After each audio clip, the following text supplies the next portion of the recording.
자, 안녕하세요 학생 여러분. 자, 이번 시간 여러분들과 전기장에서, 중전기장에서 두 번째 시간을 갖도록 하겠어요. 자, 그래서 오늘의 할 내용들은 다음과 같은 내용들이에요.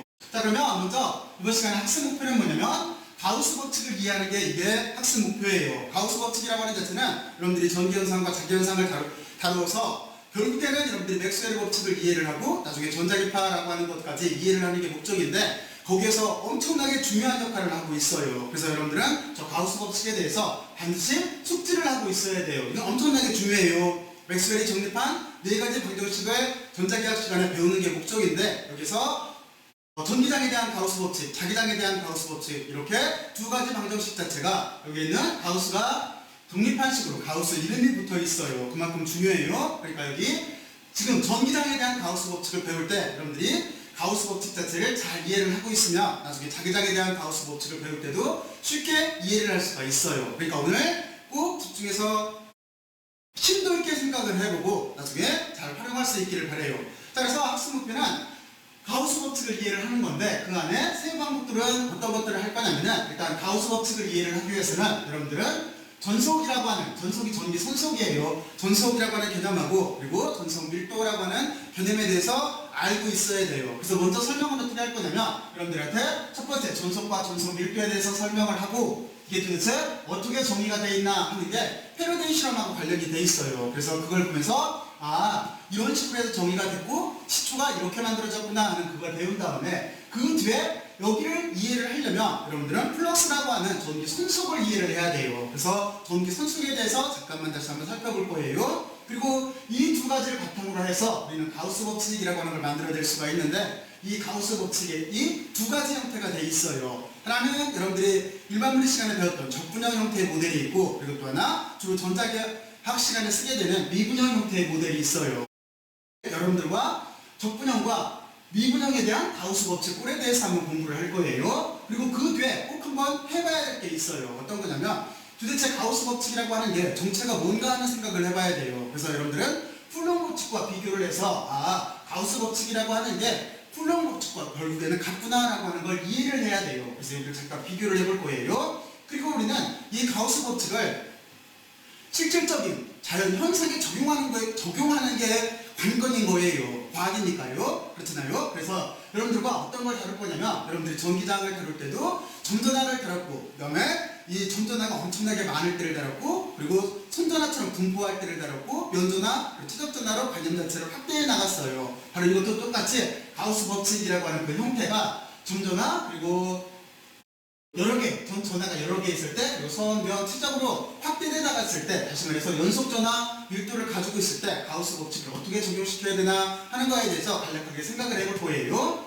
그리고 여섯 번째는 뭐냐면, 오늘 내용은 여기가 중요한데, 뭐냐면, 드디어 문제에 적용을 시켜보는 거예요. 첫 번째는 뭐냐면은, 선전화 밀도가 일정한, 무한대의 선이 있다라고 보고, 바로 이렇게 가우스 법칙을 적용해 볼 거예요. 그리고 두 번째는 이번에는 선 다음에는 면이겠죠. 면전화 밀도가 일정한 엄청나게 넓은 무한한 평면이 있다라고 가정을 하고 여기에서 가우스 법칙을 적용해서 전기장을 계산해 볼 거예요. 그리고 여기 전속 밀도라고 하는 걸 계산을 해 볼 거예요. 그리고 여기서 보면은 최적으로 바꿔야 되겠죠. 그래서 구의 전압분포가 일정하다라고 가정을 하고 그리고 구의 내부와 외부에서 여기는 전속 밀도 그리고 또 하나 전기장에 대해서 한번 생각을 해볼 거예요. 근데 이따가 보면 알겠지만 전속 밀도나 실제는 전기장 사이가 유전으로서 서로 관계가 있어요. 그래서 여러분들은 이쪽에서 전기장을 계산한다고 생각을 해도 되고 또는 여기 있는 것처럼 전속 밀도를 계산한다고 생각을 해도 돼요. 그러니까 E 필드를 계산한다고 생각을 해도 되고 D 필드를 계산한다라고 생각을 해도 되는 거예요.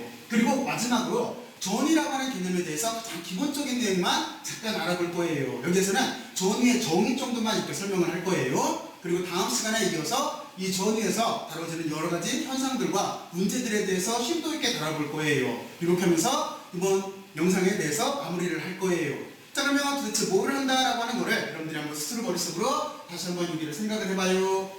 쭉 보면은 아마 여러분들이 가우스 법칙을 통해서 실제 자연현상에 어떻게 적용해야 된다라고 하는 거를 이해할 수 있는 구조로 되어 있다라고 하는 걸 알 거예요. 그러면 여기서 제가 자꾸 가우스 하는데 가우스가 도대체 누군가 하면은 바로 여기에 있는 위대한 수학자 그리고 천문학자 물리학자예요. 그러니까 저분이 여러분들은 저분을 잘 알고 있을 거예요. 가우스라고 하는 분은 우리가 잘 알고 있지만 정수론의 대강도죠. 정수론이나 통계학이나 해석학, 수학적으로 말하면 그리고 미분 해석학 이런 것들에 대해서 거의 현대 우리가 알고 있는 내용들을 다 정립한 분이 여기 있는 가우스예요. 그리고 물리학적으로 본다면 지금 우리가 배우고 있는 전자기학이나 천문학, 광학 이런 등등등에 막대한 공헌을 하셨어요. 이분이 유명해진 게 뭐냐면 천문학적으로 발견 때문에 그런데 여러분들은 아마 그 소행성 때라는 걸 알고 있을 거예요. 그 소행성 때 가장 큰 행성이 세레스라고 하는 행성에 있는데 행성을 1800년대 초에 피아치라고 하는 천문학자가 처음으로 관찰을 했어요. 처음으로 찾아낸 거예요. 그런데 곧바로 궤도를 잃어요. 행성을 추적하다가 행성을 놓쳐가지고 그 행성을 다시 찾으려고 그 당시에 사람들이 엄청나게 노력을 하고 있었어요. 그랬는데 그 전까지 알려져 있던 법칙으로서는 그 궤도를 못 찾았어요. 근데 여기에는 가우스가 계산한 방법에 의해서 그 별을 그 1년 뒤에 다시 찾아낼 수가 있었어요. 그러면서 유명해지기 시작한 분이에요. 23살 때예요. 그리고 전자기학 쪽으로 지금 우리가 전자기학을 배우고 있으니까 전자기학으로는 유명했던 사건 중에 하나가 뭐냐면 아마 여러분들이 뒤에 나오겠지만 웨스테르가 나침판을 가지고 조선의 전류가 흘렀더니 나침판이 배열되더라 하는 현상을 발견하잖아요. 그리고 이 현상을 가지고 패러데이가 드디어 전자기 유도 법칙을 발견을 해서 현대 우리가 전기 문명을 쓸 수 있도록 만들어 줬어요. 그랬는데 여기 있는 가우스는 거기서 또 하나 업적을 만들어내는데 뭐냐면 베버라고 하는 물리학자와 같이 처음으로 전자석 전신기를 만들어요. 그걸 가지고 약 1km 정도 서로 통신을 하는 그 시설을 만들어요. 그래서 지금 현대 그 과학공학적인 업적으로 보면은 실질적으로 이용하게 된 최초의 전신기가 여기 있는 가우스하고 베버가 만든 그 전신기라고 인정받는 분이 여기 있는 가우스예요. 이것처럼 가우스는 어렸을 때는 환경이 참 어렵게 태어났어요. 어려운 가정에서 태어났어요. 그랬는데 정말로 본인의 노력에 의해서 자수성가한 분이에요. 여러분들한테 많이 귀감이 되는 분이에요. 나중에 한번 가우스에 대해서 어떻게 살았나 하는 것도 한 번 정도 찾아봐요. 자, 그러면 이제 다음 장으로 넘어갈게요. 자, 그러면 여기 보면은 이제 전속 밀도, 전속과 전속 밀도라고 하는 주제로 잠깐 다루게 되어 있는데 여기 또 한 명 천체 물리학자가 나오죠. 제가 아까 가우스에 대해서 잠깐 소개를 할 때 패러데이라고 하는 이름을 거론을 했어요. 역사상 가장 위대한 실험 물리학자 중에서 한 분이에요. 저분이 전자기 유도 법칙이라고 하는 걸 발견을 하셨는데 그 법칙이 없었으면 우리는 지금 19세기처럼 살아야 돼요. 우리 여기 저기 자체가 전속과 전속 밀도라고 되어 있는데 이걸 처음으로 정의하신 분이 여기는 패러데이예요. 패러데이가 1837년도에 특이한 실험을 해요. 특이한 실험이라고 하는 자체는 뭐냐면 원래는 이거를 패러데이 반구 실험이라고 해요. 그러니까 지금 여기 소프트볼이 있는데 이런 거를 구라고 하잖아요. 근데 지금 이거는 반구예요. 실제로 실험은 구를 반으로 잘라서 각자 만든 다음에 이렇게 합치면서 실험을 했어요. 그래서 패러데이 반구 실험이라고 불리는 거예요. 근데 구조가 어떻게 되어 있는 거냐면 구 자체가 이중으로 되어 있는 거예요. 여기 도체구를 이중으로 놓은 거예요. 여기에 도체구를 하나를 놓고 그리고 여기에다가 그 사이에다가 전열체를 세웠어요. 그리고 바깥 공간에 도체구가 또 하나가 이렇게 들어있는 거예요. 이중으로 되어 있는 거예요. 그리고 반을 만든 구를 두 개를 이렇게 제 손모양으로 하면 이해가 가기 쉽겠네요. 이렇게 붙인 거예요. 그리고 안쪽에 있는 도체구에다가 전하 플러스 Q를 인가를 했더니 바깥에 도체구에 마이너스 Q가 유도된다라고 하는 거를 실험상으로 처음으로 찾아내요. 상당히 중요한 실험 중에 하나예요. 그러니까 실험이라고 하는 자체는 이해가 갔죠. 하지만 이 당시에는 아직 에너지 보존 법칙이나 이런 자연의 법칙들이 다 밝혀지지 않는 상황이었어요. 그래서 패러데이는 이 실험을 이렇게 한 다음에 몇 가지를 바꿔봐요. 처음에는 여기다가 전하를 조금 넣었다고 한다면 그 뒤에는 전하량을 점점 많이 넣으면서 바깥 도체구에는 전하가 어떻게 충전되나 하는 것들에 대해서 실험을 해봐요. 그리고 그 뒤에는 여기 절연체라고 하는 자체를 바꿔봐요. 여기 절연체를 바꿔보면서도 실험들을 해봐요. 그랬을 때 계속 같은 양 자체가 이쪽에 플러스라고 한다면 외곽 도체구에 마이너스 전하가 유도가 된다라고 하는 거를 배전이 된다라고 하는 걸 찾아내요. 그리고 이걸 가지고 어떻게 생각을 할 수밖에 없냐면 패러데이 입장에서는 처음에는 이쪽 도체구에 전하를 인가한 쪽은 안쪽 도체구였기 때문에 안쪽 도체구에서 바깥의 도체구로 뭔가가 변이가 생겼다라고 생각을 해요. 그래서 이름 자체를 디스플레이먼트 해가지고 이거를 변이라고 불러요. 그래서 이렇게 되겠죠. 밑에 있는 실을 보게 되면은, 그러니까 틀림없이 이 실험 결과를 보게 되면은 이런 거예요. 안쪽에 있는 전하에 따라서 바깥에 있는 전하 자체도 영향을 받게 돼 있어요. 그런데 우리가 어떤 면적을 통과해 나가는 여기를 선속이라고 불러요. 기호 자체는 이렇게 쓰는데, 그리스 그 기호에서 보면은 글자에서 보게 되면은 푸사이라고 읽어요. 그러니까 안쪽에 있는 전하가 푸사이라고 하는 선속과 비례한다라고 하는 개념을 찾아낸 거예요. 조금 아까 했던 실험을 기호 처리하면 이렇게 될 수밖에 없잖아요. 그래서 이걸 이렇게 찾아내요. 자, 그래서 전기 선속이라고 하는 개념을 도입을 해요. 그리고 또 한 가지. 어떻게 생각할 수밖에 없냐면, 패러데이 입장에서는 지금 보게 되면은 안쪽 부채부에서 선속이 이렇게 나가고 있어요. 선속이라고 하는 자체는 이 뒤에 설명하겠지만, 여러분들은 지금은 전기장을 화살표로 그렸다라고 생각을 하면 되는 거예요. 그런데 여기를 유심히 관찰하다 보면은 도체부가, 바깥에 있는 도체부가 안쪽에 있는 도체부보다 더 크기 때문에 선속 자체가 있을 때 요점하고 요점에서 보게 되면은 서로 밀도 자체가 다를 수밖에 없어요. 안쪽 도체부에 가까운 쪽에서 보게 되면은 벡터가 지금 요거 뭐 8개 정도만 이렇게 그렸지만 더 미할 테고 이쪽 멀리 떨어지게 되면 소화하게 되겠죠. 그래서 이 개념 자체를 같이 논리전개를 해서 전기 선속 밀도로 이렇게 확대를 시켜요. 그러니까 전기 선속 밀도라고 하는 자체는 전기 선속의 면적 밀도인 거예요. 그러니까 이 뜻인 거죠. 조금 아까 안쪽에 있는 전하가 전기 선속을 만들어낸다고 했어요. 그런데 이 선속이라고 하는 자체를 다시 말해서 면적으로 나눠주면 되는 거예요. 면적으로 이렇게 나눠주면 전기 선속 밀도의 정의가 되는 거예요. 그런데 여러분들이 여기서 꼭 한번 숙지를 하고 넘어가야 될 건 뭐냐면, 전기 선속이라고 하는 자체는 이 다음 장에서 제대로 된 정의가 나와요. 그때 보면 알겠지만 여기는 스칼라량이에요. 스칼라량이에요. 하지만 전기 선속 밀도라고 하는 자체는 벡터량이에요. 아까 제가 여기서 전기장을 화살표로 이렇게 그렸다고 했잖아요. 그러면 방향이 있을 수밖에 없잖아요. 바로 그래서 전기 선속 밀도라고 하는 자체는 전기 선속이라고 하는 자체를 면적으로 나눠준 건데 이거는 벡터량이에요. 그래서 여러분들은 전기 선속 밀도는 기호를 D로 쓰고 벡터량인 거고, 그리고 전기 선속 또는 전속이라고도 해요. 줄여서 전속이라고 하는 자체는 푸사이라고 하는 기호를 쓰고 여기는 스칼라량이다라고 하는 거를 여러분들은 알고 있어야 돼요. 근데 여기에서 중요한 결과가 유도가 돼요. 이쪽은 하나는 점전하에서 D필드로 계산을 한 거고, 이쪽은 우리가 쿨럼 법칙을 이용을 해서 전기장 자체로 표현을 한 거예요. 그런데 실제는 조건 자체는 똑같아요. 이쪽도 점전하에 대해서 D필드로 표현을 한 거고, 이쪽도 점전하에 대해서 E필드로 표현을 한 거예요. 근데 두 식 자체가 결과가 어떻게 되는 거냐면, 단지 여기 입실론이라고 하는 유전율만큼 차이가 있는 거죠. 그래서 여기서 중요한 식이 하나가 유도가 돼요. 뭐냐면은 D필드하고 E필드 사이의 관계가 유전율만 이렇게 곱해주면 되는 거예요. 여러분들은 이 식에 대해서 잘 한번 생각을 해봐야 돼요. 그리고 이 설명은 다음 장에서 해줄게요. 자, 그러면 여러분들은 먼저 패러데이 실험 구조를 이해를 하고 여기까지 이렇게 논리전개를 해야 돼요. 자, 그러면 지금부터 여러분들이 스스로 한번 정리들을 한번 해봐요. 스스로 정리들을 했어요. 여기서 핵심은 이거예요. 어떤 게 핵심이냐면 패러데이가 반구 실험을 한 거예요. 그런데 어떤 구조냐면 도체부를 이중으로 만들고 여기에는 전연체를 넣었어요. 그래서 안쪽 도체에다가 전하를 배전시켰더니 그랬더니 바깥에 도체부에 부가 반대인 전하가 유도가 되더라 라고 하는 걸 찾아냈어요.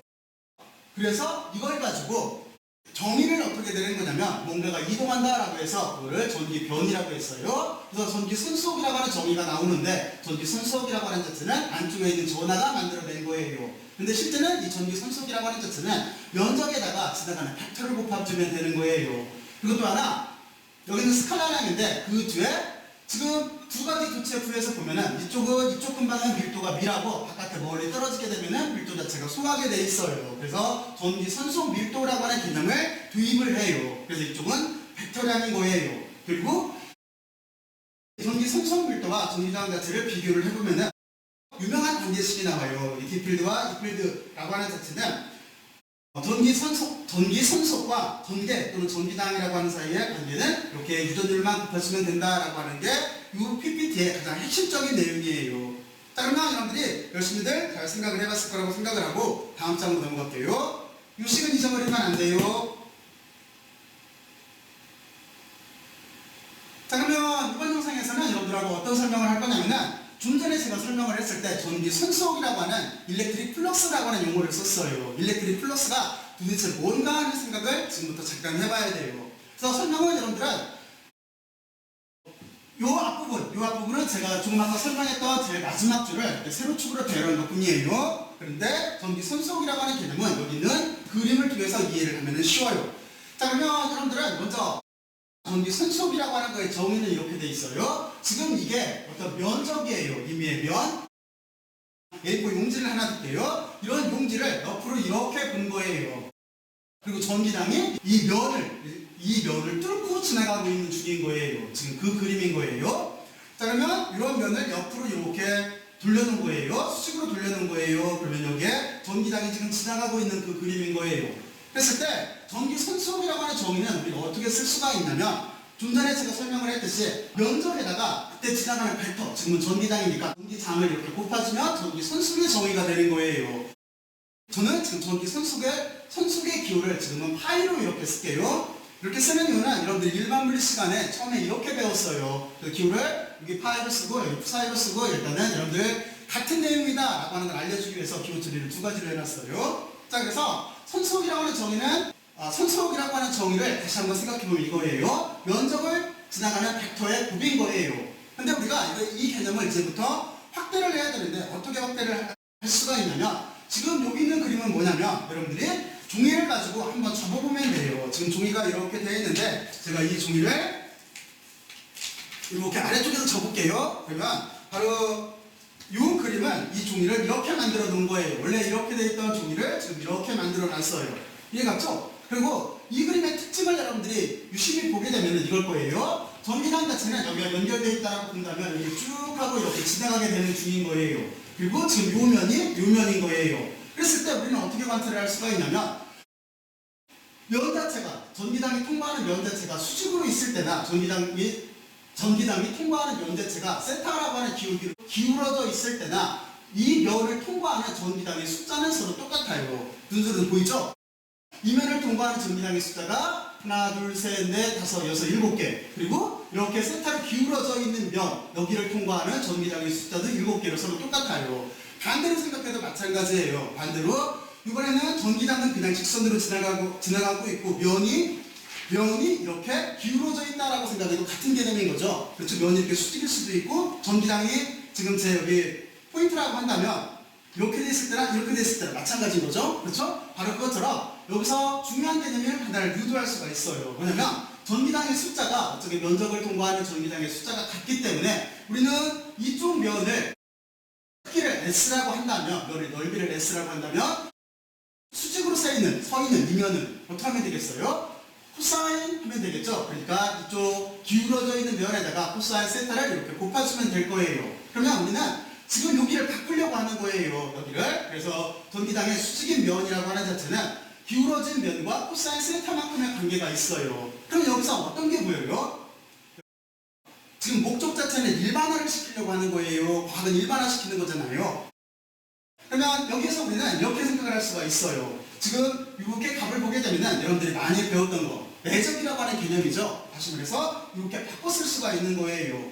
여러분들이 알고 있는 개념으로 바꾸면 A 닷 B는 A의 크기에 B의 크기에 코사인 세타인 거잖아요. 바로 그렇게 개념 자체를 바꿀 수가 있어요. 그러면 여러분들은 지금 여기까지 논리전개를 해서 드디어 여기를 벡터 단위로 그리고 내적을 취하는 벡터 단위로 이렇게 바꿀 수 있다라고 하는 걸 알았어요. 그러면 이걸 또 한 번 일반화를 시킬 수가 있어요. 어떻게 하면 되는 거냐면 전체 면적이 이만하다고 본다면 또는 여기에 이만큼이라고 본다면 이 면적을 잘게 자를 수가 있는 거죠. 그래서 여기 있는 면적 자체를 엄청나게 잘게 잘라서 그 면적 자체를 다 더해주면 전체 면적이 되겠죠. 그러면 이 식 자체를 이렇게 바꿀 수가 있겠죠. 전체 면적을 잘게 잘라서 뉴턴의 개념인 거잖아요. 전체 면적을 잘게 잘라서 면적 벡터로 바꾸고 면적 벡터라고 하는 자체는 이거예요. 면적이라고 하는 자체는 지금 이건데 이 안에 벡터를 그리게 되면은 이 면에 포함하게 벡터를 그리면 벡터가 무한계가 나와요. 하지만 수직으로 그리게 되면 여러분들 입장에서 보면 수직으로 그리게 되면 딱 하나밖에 없죠. 방향에 따라서 이쪽 방향이 하나밖에 없고 반대 방향이 하나밖에 없어요. 이쪽은 지금 여러분들 입장에서 보면은 이쪽을 플러스라고 한다면 이쪽은 마이너스를 붙여주면 되는 거니까 유일한 벡터를 만들 수가 있어요. 그래서 면적을 잘게 잘라서 그 면적을 통과하는 유일한 벡터, 다시 말해서 면적 벡터로 생각을 하는 거예요. 그러니까 이렇게 S만 있으면 면적이에요. D를 붙이면 미소 면적이에요. 그리고 화살표를 붙이면 미소 면적 벡터가 되는 거예요. 거기에다가 도트 프로덕트를 취했어요. 왜냐면 여기가 X라인으로 연결이 되어 있으니까. 그리고 거기에 균일하게 일괄적으로 지나가는 균일하게 지나가는 전기장을 곱해준 거예요. 그리고 면적을 잘게 잘랐으니까 전체를 다 적분하게 되면은 이게 플럭스의 일반적인 식이 되는 거예요. 자, 그러면 여러분들이 지금부터 여기서 정말로 중요한 거는 산수식을 이해하는 게 중요한 게 아니에요. 여기 실험 모델을 이해를 해야 돼요. 실험 모델을 이해를 하고 논리전개를 해나가면 되는 거예요. 자, 그러면 여기까지. 한번 여러분들이 논리전개를 한번 해보세요. 그리고 이제 그 뒤에 여기 기호는 뭐냐면 조금 전에 제가 그랬어요. 전기장과 전기 손속 사이에는 유전율만큼의 관계가 있다라고 했잖아요. 그래서 일반적으로 책에서 기호를 쓸 때 우리가 일반 물리에서 배울 때 전기 손속이라고 하는 자체는 파이를 이렇게 써요. 이렇게 써도 상관없어요. 그런데 여러분들이 전자기학을 배울 때는 보통 일반적으로 전기 손속이다라고 할 때는 우리는 푸사이라고 하는 요 기호를 써가지고 여러분들한테 설명을 해줄게요. 자, 그러면 여러분들은 이렇게 이해를 하면 되겠죠? 전기장과 여기 D필드 사이에는 단지 유전율만큼의 관계가 있어요. 유전율을 곱해주면 되는 거예요. 자, 그리고 이렇게 논리전개를 하는 이유가 또 하나가 있어요. 어떤 이유 때문에 그러냐면은 말이 써있는데 우리가 전기장을 계산을 할 때 쿨럼 법칙을 써서 전기장이라고 하는 자체를 다시 말해서 전개를 계산을 하게 되면은 어떤 문제가 생기냐면 여기에 유전율이라고 하는 게 들어가요. 뭐 절연체 같은 것들에 부축될 수 있는 정조를 뜻하는 거잖아요. 그 값 자체가 들어가는데 그 값 자체가 영향을 주게 돼 있어요. 그래서 어떻게 쓴 거냐면 어떤 거를 일반화시키는 게 목적이기 때문에 유전율이 없는 상태로 다루겠다라는 거예요. 그러니까 일단 물질의 특성은 고려하지 않고 물질의 특성은 고려하지 않고 장애만 신경을 쓰겠다라고 하는 개념인 거예요. 그래서 이 필드를 D 필드로 이렇게 바꿔놓은 거예요. 그리고 이쪽을 좀 전에 앞에서 설명했듯이 여기를 전속 밀도라고 부르는 거예요. 이쪽은 매질에 보관하고 이쪽은 매질에 의존을 하는 거예요. 근데 결국에 나중에 가서 여러분들이 매질이 있는 경우에 전기장을 다룰 때는 다시 여기 있는 유전율이라고 하는 거를 고려해서 다루게 돼 있어요. 자, 그러면 여러분들은 여기까지 이렇게 전반적인 상황에 대해서 다시 스스로 한번 생각들을 해봐요. 자, 그러면 이장의 핵심은 뭘까요? 핵심은 이거죠. 플럭스라고 하는 정의예요. 플럭스라고 하는 자체는 어떤 면적을 통과하는 벡터예요. 그러니까 면적에다가 벡터를 곱해주면 되는 거예요. 그리고 나머지는 여러분들 개념을 확대해 나가면은 다음과 같이 이렇게 정의를 할 수가 있어요. 그리고 이 개념 자체를 우리가 전기 손속이라고 해요. 일렉트릭 플럭스라고 해서 여기 엄청나게 중요해요. 이 두 가지 개념이 중요해요. 그리고 우리가 이 필드와 D 필드를 다룰 때 매질이 있고 없고로 구별을 해서 하나는 전기장으로 다룰 거고 하나는 전속 밀도라고 하는 개념으로 다룰 거예요.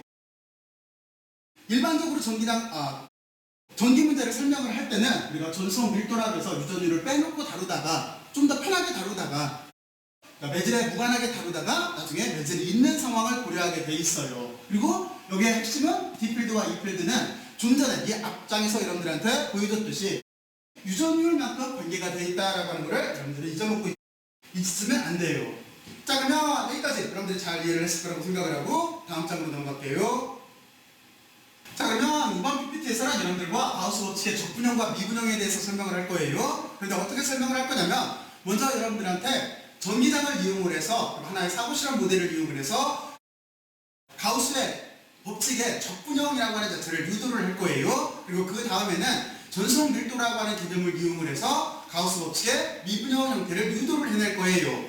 서로 반대로 해도 상관이 없어요. 근데 지금은 저는 먼저 여러분들한테 전기장 자체가 친숙하기 때문에 먼저 알고 있는 개념으로 설명을 하려고 하는 것 뿐이에요. 자, 그러면 여기서 여러분들은 제가 조금 전에 사고실험 모델이라고 했는데 어떤 사고실험 모델을 생각을 해야 되는 거냐면 지금과 같이 이렇게 생각을 해봐요. 여러분들이 어두운 방에 있어요. 아주 깜깜한 방에 있어요. 근데 그 깜깜한 방에 촛불이 하나 있다고 생각을 해요. 근데 그 촛불을 유리구로 감싸놨어요. 그러니까 유리구 안에 촛불이 있는 거예요. 그리고 여러분들이 밖에서 그 촛불을 관찰한다라고 생각을 해봐요. 그러면 가우스 법칙을 쉽게 유도를 해낼 수가 있어요. 플럭스부터 시작을 해서 유도를 해낼 수가 있어요. 자, 그러면 여러분들은 틀림없이 이럴 거예요. 지금 같은 구도를 이렇게 생각을 하면 돼요. 여기 지금 제가 전화를 그려놨는데 이 전화를 촛불이라고 생각을 해요. 초에다 불을 붙인 거 촛불이 이렇게 있고 그리고 이게 유리구예요. 실제는 유리구가 가우스면이에요. 그리고 여러분들이 밖에서 유리를 뚫고 나오는 촛불의 빛살을 관찰을 한다라고 생각을 해봐요. 그러면 여러분들이 틀림없이 이렇게 관찰을 할 거예요. 이쪽에 촛불이 하나 있을 때 쓰기를 알 수가 있을 테고 밝기를 알 수가 있을 테고 촛불이 두 개 있을 때, 세 개 있을 때 밝기를 알 수가 있을 거예요. 그리고 또 하나 촛불이 가운데만 있으라는 보장이 없으니까 이곳저곳 이동할 수도 있어요. 그랬을 때 유리구를 통과해서 나오는 촛불의 세기를 일괄적으로 관찰할 수가 있을 거예요. 자, 그러면 이 사고 실험 모델을 이제 전화로 바꾸면 되는 거예요. 다시 말해서 무슨 얘기냐면 여러분들이 밖에 있는데 밖에서 전기장을 관찰을 하고 있어요. 그런데 이 안에 전화들이 들어있는 거예요. 전화가 분포를 하면서 들어있는 거예요. 더군다나 전화는 플러스 마이너스 전화가 있어요. 그러니까 플러스 마이너스 전화가 각자 거리를 가지고 어떤 전기장을 만들어낼 거예요. 상호작용을 하면서. 그런데 우리는 어떻게 관찰을 할 거냐면은 안쪽의 전화가 어떻게 분포를 하든지 간에 나는 유리구 밖에, 다시 말해서 가우스면 밖으로 통과하는 전기장만을 관찰을 하겠다라고 하는 소리예요. 여기까지 이해갔죠? 그러면 이거를 가장 간단하게 기호 처리를 하면 이렇게 되는 거예요. 여러분들은 이렇게 그림을 그려놓고 여기다가 등호 하나를 이렇게 그려봐요. 그러면 이 등호를 중심으로 여기다가 인이라고 써보고 등호를 중심으로 이쪽에다가 아웃이라고 써봐요. 그러면 in 이꼴 아웃이 됐잖아요. 이게 가우스 법칙이에요. 무슨 얘기냐면 등호가 여기는 가우스 서페이스 면이에요. 등호가 가우스 서페이스 면인 거고, 그리고 안쪽에는 지금 뭐가 있어요? 안쪽에는 전화가 있는 거지 바깥에는 뭐가 있어요? 전기장이 있는 거지. 바로 이 개념인 거예요. 그러니까 안쪽에 있는 전화가 바깥 공간에 전기장의 손속을 만들어낸 거예요. 이게 가우스 법칙의 핵심 아이디어인 거예요. 여러분들은 이 사고 실험 모델을 꼭 잘 이해를 하고 있어야 돼요. 자, 그러면 이제부터 증명을 해볼게요. 실험 모델을 꼭 한번 머릿속으로 잘 정립을 해놓고 있어야 돼요. 자, 그러면 우리가 선수속이라고 하는 자체는 다음과 같이 이렇게 정의가 된다고 좀 전에 설명을 했어요. 그러면 기호 처리를 다시 한번 살펴볼까요? 먼저 S라고 하는 자체는 가우스면 이 전체 구의 표면 자체가 S예요. 그러면 DS라고 하는 자체는 뭐냐면 전체 표면을 잘게 잘랐대요. 작은 조각이 DS인 거예요. 벡터를 이렇게 붙여놓은 거는 미소 면적 벡터를 바꿨다는 소리예요. 그러면 여러분들은 이렇게 생각할 수가 있어요. 지금 만약에 면적을, 저기는 구의 표면이지만 이해하기 쉽게 그냥 이 종이로 할게요. 면적이 이렇게 있을 때 이 안에 이게 전체 면적이에요. 근데 미소 면적이라고 하는 자체는 아주 작게 잘랐다는 소리예요. 이게 미소 면적이에요. 그리고 미소 면적 벡터라고 하는 자체는 뭐냐면 이 면적의 수직으로 이렇게 벡터를 잡았다는 소리예요. 그러니까 실제는 이 면적 안에 벡터를 그리게 되면 이 안에는 무한개의 벡터가 들어가요. 그럴 수밖에 없잖아요. 이 안에 무한개의 벡터가 이렇게 들어가게 돼 있는데 유일한 벡터를 잡을 수가 있어요. 뭐냐면 이렇게 수직으로 잡으면 되는 거예요. 면적의 수직한 벡터는 딱 하나밖에 없어요. 이쪽 반대도 딱 하나밖에 없어요. 단지 이쪽을 여러분들 쪽에서 플러스 벡터라고 한다면, 면적 벡터라고 한다면 이쪽 반대는 마이너스 면적 벡터가 되는 거예요. 바로 그거예요. 이거는 하나밖에 없어요. 그래서 면적을 잘게 잘라서 면적 벡터를 바꾸고, 그리고 전기장, 거기에 지나가는 전기장이라고 하는 자체는 균일한 전기장인 거예요. 균일한 전기장이 지나가는 거를 스칼라 프로덕트를 취했어요. 그리고 그 뒤에 전체를 더할 거예요. 근데 어떻게 더할 거냐면 여기 동그라미가 있어요. 뭐냐면 완벽하게 폐곡면으로 전체 폐곡면을 다 감싸서 빈 곳 없이 접근하겠다는 소리예요. 바로 이렇게 다 더한 게 이게 플럭스라고 하는 정의예요. 그리고 2를 붙인 거는 뭐냐면 지금 안쪽에서 나오는 게 전기장이기 때문에 전기장의 선속이다 라고 해서 여기다 2를 이렇게 붙여놓은 거예요. 그러면 선속 입장은 이해가 갔죠? 그리고 방금 전에 앞에서 증명도 했었어요. 이렇게 나온다는 걸. 자, 그러면 다시 한번 선속을 이렇게 정의를 하고, 그리고 거기에다 어떻게 할 거냐면 우리는 여기에다가 전기장이라고 하는 게 찾아서 넣으면 되는 거니까 전기장이라고 하는 자체는 다음과 같이 이렇게 정해져요. 이 식 자체는 어떻게 나온 거냐면 여러분들이 쿨룽의 법칙이라고 하는 걸 배울 때 전기장이라고 하는 정의는 어떻게 된 거냐면 쿨룽의 힘, 전기력이라고 하는 자체를 시험 전화로 나눠주면 됐었잖아요. 그게 전기장의 정의였었어요. 그렇잖아요. 그러니까 쿨롱의 법칙이라고 하는 자체는 전하량의 곱의 비례를 하고 거리의 제곱의 반비례하는 거 있었잖아요. 그리고 여기는 쿨롱 상수가 있는 거예요. 그거를 전하로 나눠주면 돼요. 시험 전하로 나눠주면 돼요. 그러면 Q1, Q2 중에 시험 전하가 있을 거예요. 그 시험 전하를 지워주게 되면은 전하는 이것처럼 원천 전하 하나만 이렇게 남게 돼 있어요. 그래서 이렇게 전기장을 쓸 수가 있어요. 그리고 K라고 하는 자체는 쿨롱 상수예요. 쿨롱 상수 값은 이만큼이 나올 테고 이거를 여기다가 이렇게 넣어준 거예요. 그리고 지금 전기장이라고 하는 건 벡터이기 때문에 이만큼 크기가 있는 거고 여기는 단위 벡터를 써준 거예요. 지금은 이쪽 방향을 지름 방향 여기를 R로 잡았기 때문에 R 방향이다 해서 여기다가 R에 단위 벡터예요 라고 써준 거예요. 크기와 방향이 있으니까 전기장은 벡터가 되는 거잖아요. 그래서 이렇게 전기장이라고 하는 여기를 여기다 값에다 넣어줬어요.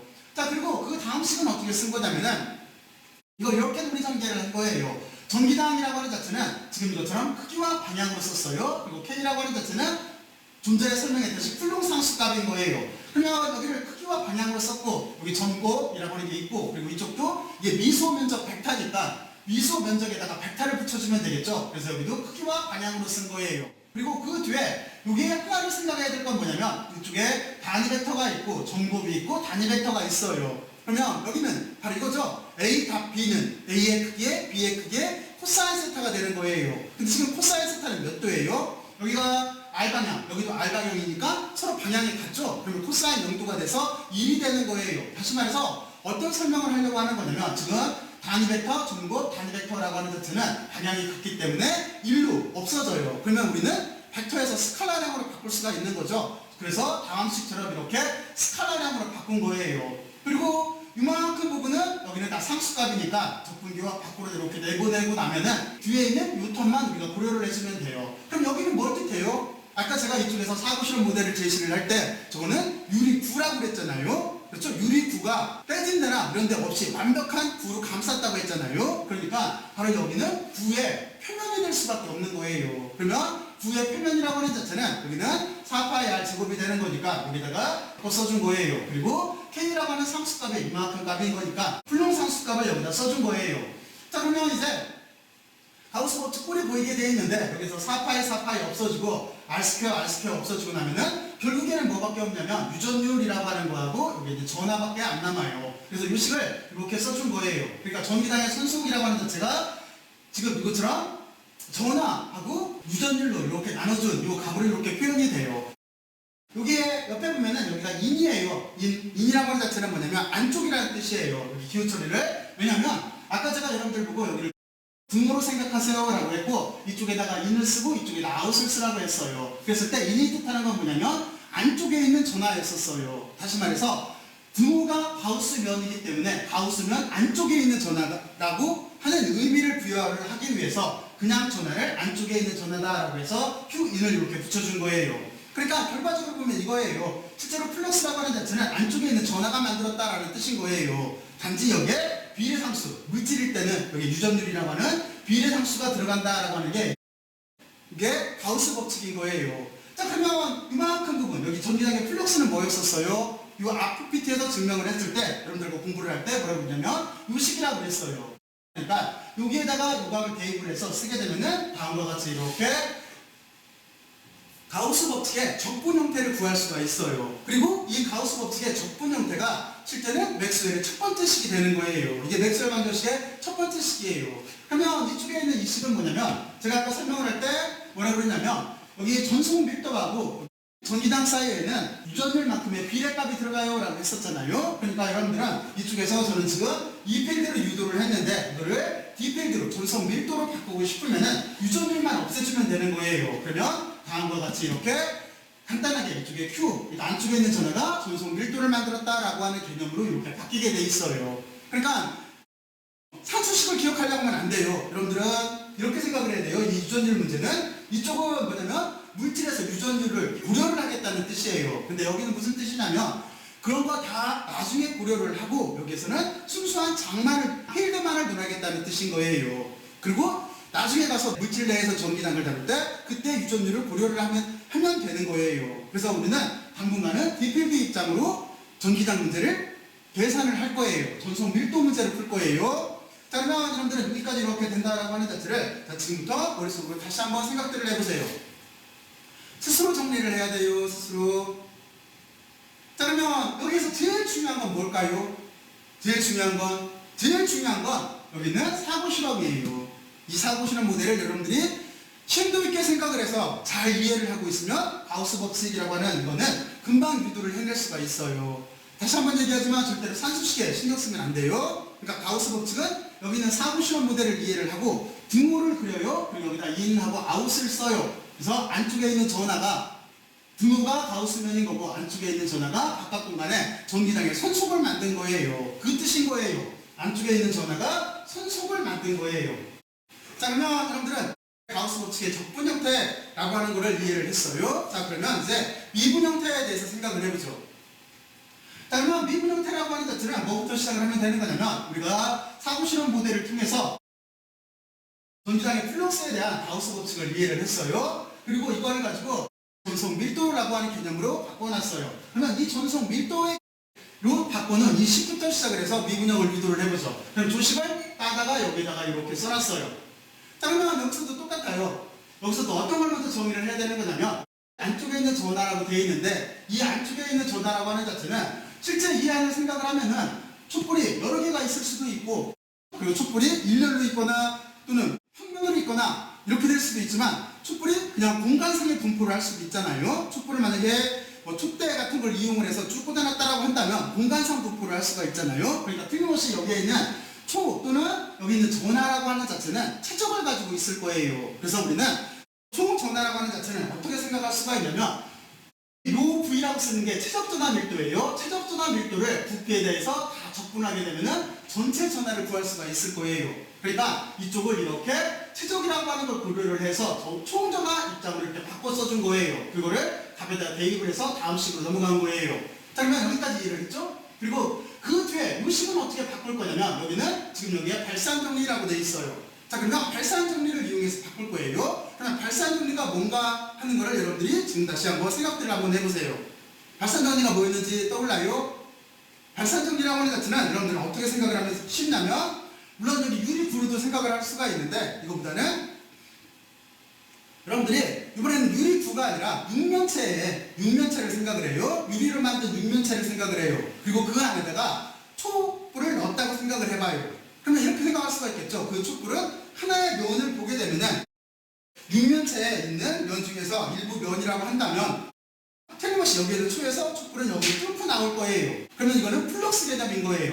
위쪽에 있는 여기도 촛불이 빛이 뚫고 나올 거예요. 여기도 플럭스 개념인 거예요. 앞면, 뒷면, 옆면, 밑면 모두 다 플럭스 개념으로 생각을 할 수가 있겠죠. 그래서 두부를 중심으로 저 왼쪽 도면 플럭스 개념인 거예요. 근데 플럭스라고 하는 자체가 뭐하고 같다라고 하는 거냐면 이걸 이렇게 생각할 수도 있어요. 발산으로도 생각을 할 수가 있는데 그러니까 지금은 촛불에서 나오는 빛이겠죠. 그러니까 그 빛이 제가 전속 밀도일 테니까 전속 밀도라고 하는 장에서 디필드에서 나오는 빛 자체를 몽땅 다 발산을 시키는 거예요. 그럼 여러분들은 이렇게 생각을 해봐요. 초가 하나가 있고 그리고 유리구로 감쌌을 때 촛불 자체가 면 자체를 다 뚫고 나오는 거죠. 그랬을 때 보면은 발산되는 거죠. 다시 말해서 이 초가 소스가 되는 거죠. 바로 그 경우인 거예요.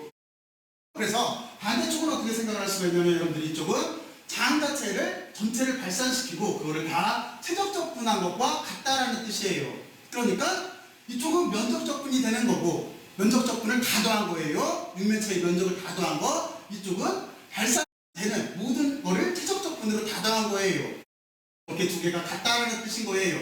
그러면 여러분들 발산 정리에 대해서 꼭 숙제를 하고 있어야 돼요. 의미에 대해서 꼭 생각을 해봐요. 여기도 기하학적인 모델을 찾아요. 기하학적 모델을 찾게 되면은 이해하기가 쉬워요. 자, 그러면 이렇게 해놓고 나서 우리를 발산 정리에 의해서 우리는 디필드라고 하는 자체를 이것처럼 우리가 다이버전스를 이렇게 쓸 수가 있어요. 그러면 여기서 시에서 보면 이렇게 되겠죠. 원래 이 식 자체가 위에 있는 왼쪽에 있는 이 항이었으니까 이 두 개가 서로 같아야 돼요. 이 두 개가 서로 같아야 돼요. 그거를 다음 줄에다가 이렇게 쓴 거예요. 그래서 보면은 구도 자체가 똑같아요. 여기 미소 최종 요소가 있고 미소 최종 요소가 있고 적분이 있고 부피에 대한 적분, 부피에 대한 적분이 있으니까 이 두 식이 같으려면 안쪽에 있는 두 값 자체가 같아야 되는 거잖아요. 그러니까 안쪽에 있는 이만큼 디필드의 발산하고 이쪽에 최적 전하 밀도가 같다라고 하는 식으로 이렇게 바꿀 수가 있어요. 자, 그러면 여기 사무실험 결과의 의미가 뭘까요? 이 의미 자체는 이런 거죠. 안쪽에 있는 최적 전하가 여기는 장을 발산시킨 거죠. 그러니까 여러분들이 아까 생각을 했던 촛불 자체가 밖으로 빛을 뻗어낸 거하고 똑같은 구조인 거예요. 바로 그 구조인 거예요. 자, 그래서 여러분들은 그런 식으로 상상을 하면 이해하기가 쉬워요. 자, 그래서 이것처럼 이렇게 우리가 디필드 입장에서 우리가 지금 미분 형태를 썼어요. 여기를 미분 형태를 이렇게 쓰고 나서 이제 어떻게 하면 되겠어요? 물론 이게 가우스 법칙의 미분 형태예요. 맥스웰 법칙 중에서 미분 형태 첫 번째 식인 거예요. 그리고 우리는 여기서 똑같이 이 필드를 바꾸고 싶으면은 D 필드와 이 필드 사이 관계에서 여기에다가 2를 바꾸면은 이쪽을 입실론만 가지고 여기를 이렇게 나눠주면 되겠죠. 그러면 같은 꼴이 나와요. 이쪽은 물질의 유전율을 고려하지 않은 형태, 여기는 물질의 유전율을 고려한 형태로 이렇게 나오게 돼 있어요. 그래서 우리는 지금까지 가우스 법칙의 적분형과 미분형을 이렇게 알아봤어요. 자, 그러면 여러분들은 여기를 한번 꼭 한번 정리를 해봐요. 저쪽은 여러분들이 사고 실험 모델을 꼭 한번 이해를 해야 되는 거고, 그리고 여기는 논리전개를 할 때 발산 정리가 도대체 뭘 뜻하고 있구나라고 하는 거를 여러분들이 꼭 한번 생각을 해봐야 돼요. 이 두 가지만 생각을 하고 있으면 가우스 법칙의 미분형과 적분형은 여러분들이 쉽게 유도를 할 수가 있어요. 쉽다고 생각하면 쉬워지는 법이에요. 단지 이거를 아무 의미 없이 숫자로 보면은 그때부터 골치 아파져요. 그러니까 자꾸 이해하려고 노력을 해요. 자, 그러면 여러분들은 여기까지 잘 이해를 했을 거라고 생각을 하고 이제 다음 장으로 넘어갈게요. 의미들을 꼭 생각을 해봐요. 자, 그러면 여러분들과 이제 어떤 걸 할 거냐면은 한 가지를 더 생각을 해봐야 돼요. 왜냐면 그러면 가우스 법칙이라고 하는 자체 정체가 도대체 뭔가 하는 생각을 해봐야 돼요. 그래서 여기가 제목 자체가 가우스 법칙과 플롱 법칙의 비교라고 써있는데 결과부터 얘기를 하면은 실제는 가우스 법칙이나 플롱의 법칙이나 같은 식인 거예요. 서로 같은 현상에 대한 다른 표현인 것 뿐이에요. 그러면 이거를 증명해보면 쉽겠죠? 정말로 그런가 하는 거를. 그러면 우리가 가장 단순하게 양쪽을 다 점전화 입장으로 생각을 해서 이쪽도 점전화 그리고 이쪽도 점전화로 생각을 해서 한쪽은 가우스 법칙을 적용을 시키고 그리고 또 한쪽은 플롱의 법칙을 적용을 시켜서 그 해 자체를 비교해보면은 서로 같은지 틀린지 또는 어떤 차이점이 있는지를 알 수가 있을 거예요. 자, 그러면 이제 여러분들이 먼저 배웠던 게 플롱의 법칙이었기 때문에 플롱의 법칙을 이용해서 점전화일 때 전기장이라고 하는 자체를 계산을 한번 해볼게요. 그럼 이렇게 되겠죠? 정의 자체가 전기장이라고 하는 자체는 플럼포스라고 하는 자체를 시험 전화로 이렇게 나눠준 게 이게 전기장의 정의였었어요. 자, 그러면 이 식을 가지고 우리는 이렇게 쓸 수가 있겠죠? 이제 이쪽 사고 실험 모델을 이해를 해야 되는데 여기는 실험 모델을 이렇게 들었어요. 안쪽에 원천 전화라고 하는 자체를 소스 차지를 플러스 Q로 넣고 그리고 이 전화가 만드는 전기장을 계산을 하기 위해서 여기 알아보기 위해서 여기다가 테스트 차지를 넣은 거예요. 근데 테스트 차지를 플러스로 줬어요. 그러면 틀림없이 이 전화 때문에 밀려서 청력으로 이렇게 밀려나갈 거예요. 만약에 테스트 차지를 마이너스 전화를 넣었다라고 한다면 안쪽으로 끌려가겠죠. 그러니까 이것처럼 전화 문제에서는 인력도 있고 청력도 있어요. 근데 이제 중력일 때는 어떻게 되겠어요? 제가 여기 있는 것처럼 중력장을 알고 싶으면 지구가 만드는 중력장을 알고 싶으면 시험 입자를 넣으면 되는 건데 지금 여기 소프트볼도 아래쪽으로 떨어질 테고 지금 테니스 공도 아래쪽으로 떨어질 테고 그렇죠? 그리고 쇠구슬도 아래쪽으로 떨어질 거예요. 이쪽에는 입자를 어떤 걸 넣든지 간에 인력밖에 없어요. 하지만 여기는 인력과 청력이 있을 수가 있어요. 여러분들은 먼저 이 점을 이해를 하고 있어야 돼요. 그리고 이제부터 우리 논리전개를 들어가죠. 자, 그래서 쿨롱의 힘이라고 하는 자체는 쿨롱의 체제라는 거는 전하 사이의 크기에 비례를 하고 그러니까 두 전하를 이렇게 곱한 거에 비례를 하고 거리의 제곱에 반비례하게 돼 있어요. 그리고 상수값이 이렇게 들어가요. 그러니까 여기 쿨롱의 힘, 전기력이라고 하는 자체가 이만큼인 거예요. 그리고 전기력 자체가 벡터이기 때문에 여기는 벡터로 이렇게 써준 거예요. 지금도 R방향이기 때문에 단위 벡터를 이렇게 붙여준 거예요. 그리고 여기를 시험전자로 나눠줘야 돼요. 시험전에 전기량이라고 하는 자체를 대문자 Q0로 줬어요. 그러니까 여기를 대문자 Q0로 이렇게 바꿔줄 거예요. 자, 그러면 시험전화가 없어지네. 그럼 남는 건 이만큼을 남게 돼 있어요. 의미 자체는 이거겠지. 원천전화가 만드는 전기당이라는 뜻인 거예요. 원천전화 Q가 만드는 전기당 자체를 쿨롱의 법칙을 이용을 해서 우리는 쉽게 유도를 할 수가 있어요. 자, 그러면 여러분들은 저쪽은 쉽게 유도를 했을 거고 그리고 이제 가우스 법칙을 써서 유도를 해보죠. 가우스 법칙을 썼을 때는 여러분들은 제일 중요한 거는 가우스 면을 잡는 거예요. 유리구를 씌우는 거예요. 그러면 우리가 관찰하려고 하는 여기 포인트 차지, 여기 포인트 차지에 이렇게 유리구를 씌웠어요. 그리고 우리는 바깥에서 관찰을 하는 거예요. 그러면 좀 전에 유도했듯이 식자체는 이렇게 될 거예요. 안쪽에 있는 전하가 전기장의 선속을 만든 거예요. 여기가 선속이잖아요. 그리고 전기장 입장으로 썼을 때는 이만큼 비례값 자체가 유전율만큼의 비례값 자체가 들어가게 돼 있어요. 그러면 가우스 법칙을 이렇게 쓰고 지금 입장에서 보게 되면은 전기장은 미소 면적 자체를 지금 직각으로 뚫고 나오고 있고 미소 면적 벡터도 여기서 직각으로 뚫고 나오고 있을 거예요. 위에 표면을. 그래서 서로 방향이 같아요. 그러니까 여기를 저 부분을 스칼라량으로 쓴 거예요. 그리고 여러분들은 여기서 이제 한 가지가 보이죠? 어떤 게 보이냐면은 전기당은 지금 스칼라랑이기 때문에 앞으로 빠져나가게 되면은 나머지 남는 거는 적분에 여기 회전 적분이라고 하는 여기에 뒤에 S만 남게 돼 있어요. 그럼 그 부분은 뭘 뜻해요? 여기는 총 면적인 거죠. 근데 지금도 여기가 2기 때문에 총 면적이라고 하는 자체는 표면적이라고 하는 자체는 4파이 R 제곱이 될 거예요. 그러면 여기서 우리가 구하려고 하는 거는 전기당이니까 이거로 이쪽을 나눠주게 되면은 지금 이것처럼 4파의 유전율 그리고 R 제곱이 있을 테고 이거를 Q라고 하는 값 자체를 이 안에 있는 전체 전기량이라고 하는 자체를 나눠주면 될 거예요. 그리고 전기당 자체가 벡터이기 때문에 벡터를 붙여놨어요. 그리고 나서 두 값 자체를 비교를 해보게 되면은 우리가 쿨롱의 법칙을 써서 계산한 이쪽의 전기당 값이나 여기 가우스 법칙을 써서 계산한 전기당 값이나 같다라고 하는 걸 알 수가 있어요. 그래서 여기에 써 있는 것처럼 실제는 쿨롱의 법칙이나 가우스 법칙이나 같아요. 단지 같은 현상을 놓고 나서 서로 다르게 표현한 것 뿐인 거예요. 자, 그러면 여기까지 여러분들이 한번 이해를 해봐요.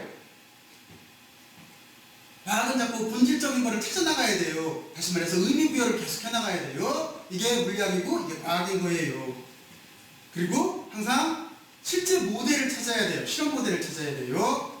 이제 여러분들이 정리를 하고 했으면 다음 장으로 넘어갈게요. 자, 그러면 이번 장에서는 이제 제가 아까 서두에서 설명했듯이 전화라고 하는 자체는 딱 하나만 있던 전화가 점점이 분포를 할 수도 있고, 그리고 또 하나 전화가 선으로 분포를 할 수도 있고, 또 전화가 면으로 분포를 할 수도 있고, 전화가 최적으로 분포를 할 수도 있어요. 이게 실제 자연계인 거예요. 그래서 여기는 우리가 아직까지 배웠던 가우스 법칙이라고 하는 자체를 확대를 시킬 거예요. 바로 그 얘기인 거예요.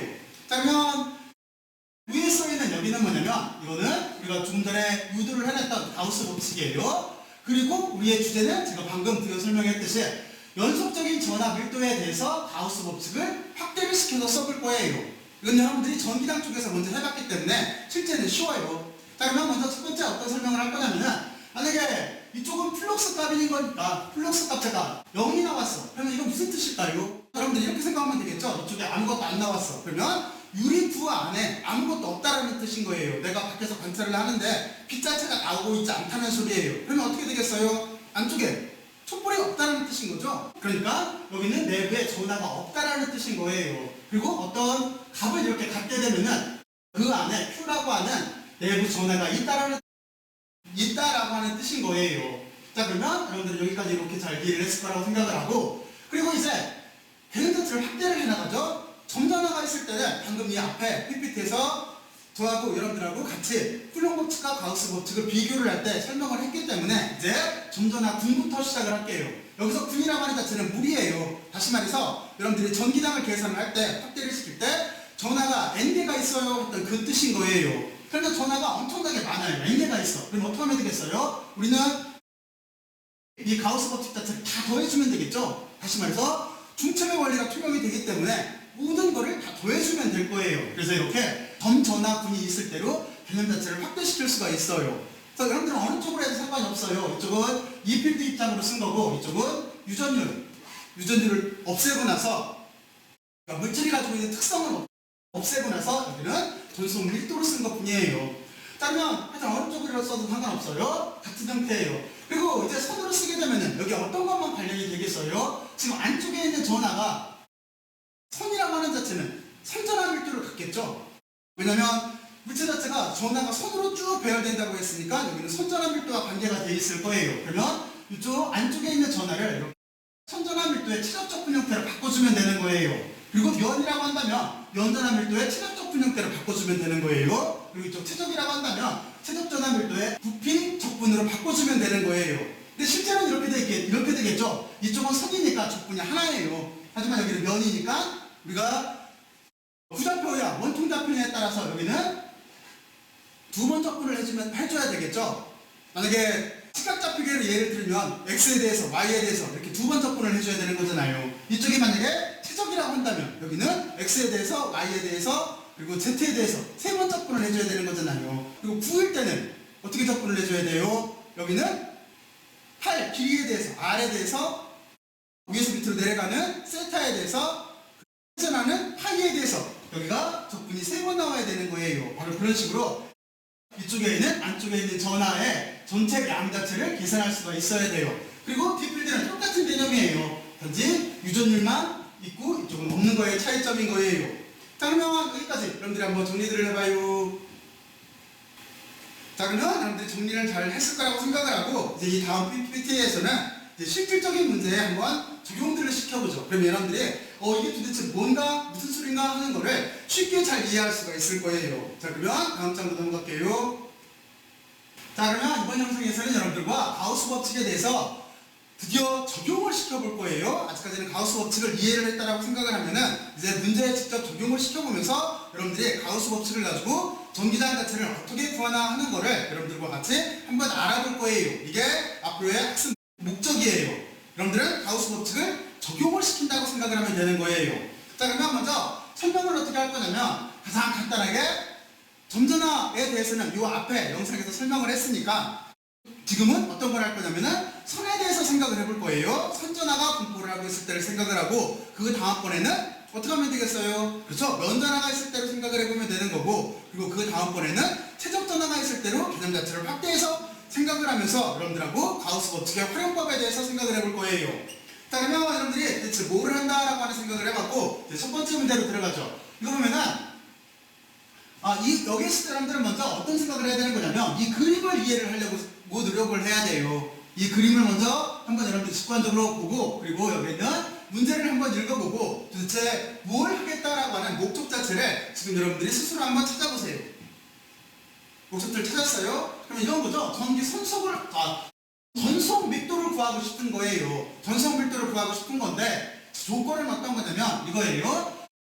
여기에서처럼 균일한 선전화 밀도가 이만큼을 갖는 무한히 긴 선전화로부터 거리가 요만큼 떨어진 지점에서 전속 밀도를 구하고 싶대요. 그거를 지금 이거는 뭐냐면 시각화를 시켜놓은 거예요. 그럼 여기서 말하는 무한히 긴 직선이라고 하는 자체는 Z축 방향으로 분포하고 있는 이 직선인 거예요. 이 직선이 도막이 아니에요.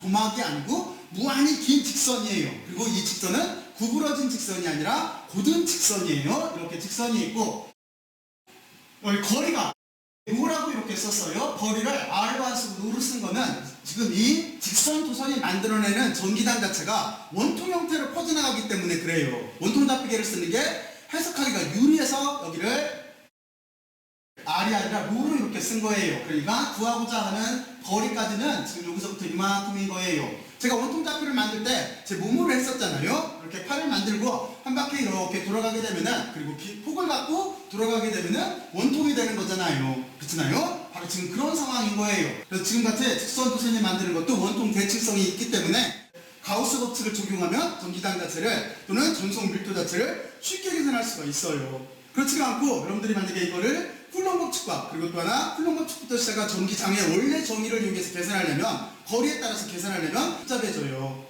그래서 저는 어떻게 설명을 할 거냐면 먼저 여러분들한테 가우스 법칙을 이용해서 계산할 수 있는 쉬운 방법을 설명을 해주고 그리고 또 원래 정의를 이용해서 계산하는 방법에 대해서 차후 설명을 해줄 거예요. 안 그러고 산수 문제 뒷다 계산하는 걸 먼저 보게 되면 여러분들이 괜히 부담 느껴서 공부하기가 싫어져요. 가우스 법칙을 사용하게 되면은 상대적으로 계산하기가 훨씬 더 쉬워요. 이걸 먼저 여러분들이 잘 이해하고 있어야 돼요. 자, 그러면 여러분들은 이제 문제 조건에 대해서 이해를 했어요. 그리고 이제부터 하나하나 살펴보죠. 먼저 전속 밀도라고 하는 거를 가지고 이만큼 전속이에요. 전속이라고 하는 걸 가지고 가우스 법칙을 쓰게 되면 다음과 같이 이렇게 표현이 되는 거예요.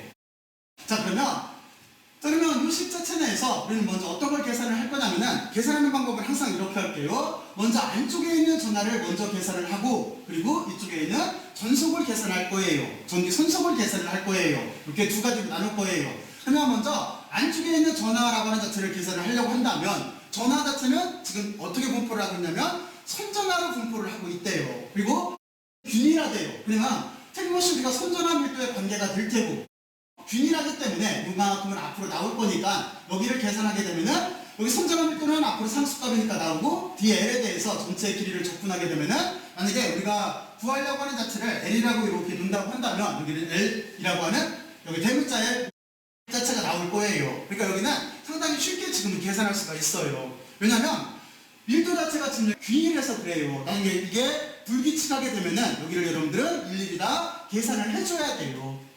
여기 그 대신 그런 문제들은 차후에 보죠. 하여튼 이렇게 처음에 안쪽에 있는 전하에 대해서 이렇게 계산을 했어요. 그리고 그 뒤에 보면은 여기는 전기 생수력이라고 하는 플럭스를 계산을 해야 돼요. 그러면 플럭스라고 하는 자체는 지금 여기 디필드 입장으로 썼으니까 여러분들은 이렇게 쓸 수가 있어요. 여기도 지금 벡터예요. 벡터니까 크기와 방향이 있어요 라고 쓴 거예요. 그리고 이쪽도 여기가 미소 면적 벡터예요. 그러니까 미소 면적과 벡터 방향성분으로 쓰면 될 거예요. 그래서 미소 면적과 벡터로 이렇게 써준 거예요. 이쪽은 크기와 방향으로 쓴 거고 이쪽은 방향과 크기로 쓴 거예요. 왜냐면 여러분들이 이만큼 부분을 쉽게 보기 위해서 이만큼 제가 동그라미로 표시하는 그러면 이만큼은 어떻게 되겠어요? 아까도 말했지만 지금 여기는 우방향으로 방향 자체가 같아요. 그렇죠? 8의 방향인 거예요. 지금 저로 보면 바로 그렇기 때문에 여기는 AB 코사인 세타에서 코사인 세타가 방향이 같아서 0도기 때문에 1로 바뀌어요. 그러면 우리는 벡터 부분을 스칼라량 자체로 처리를 할 수가 있어요.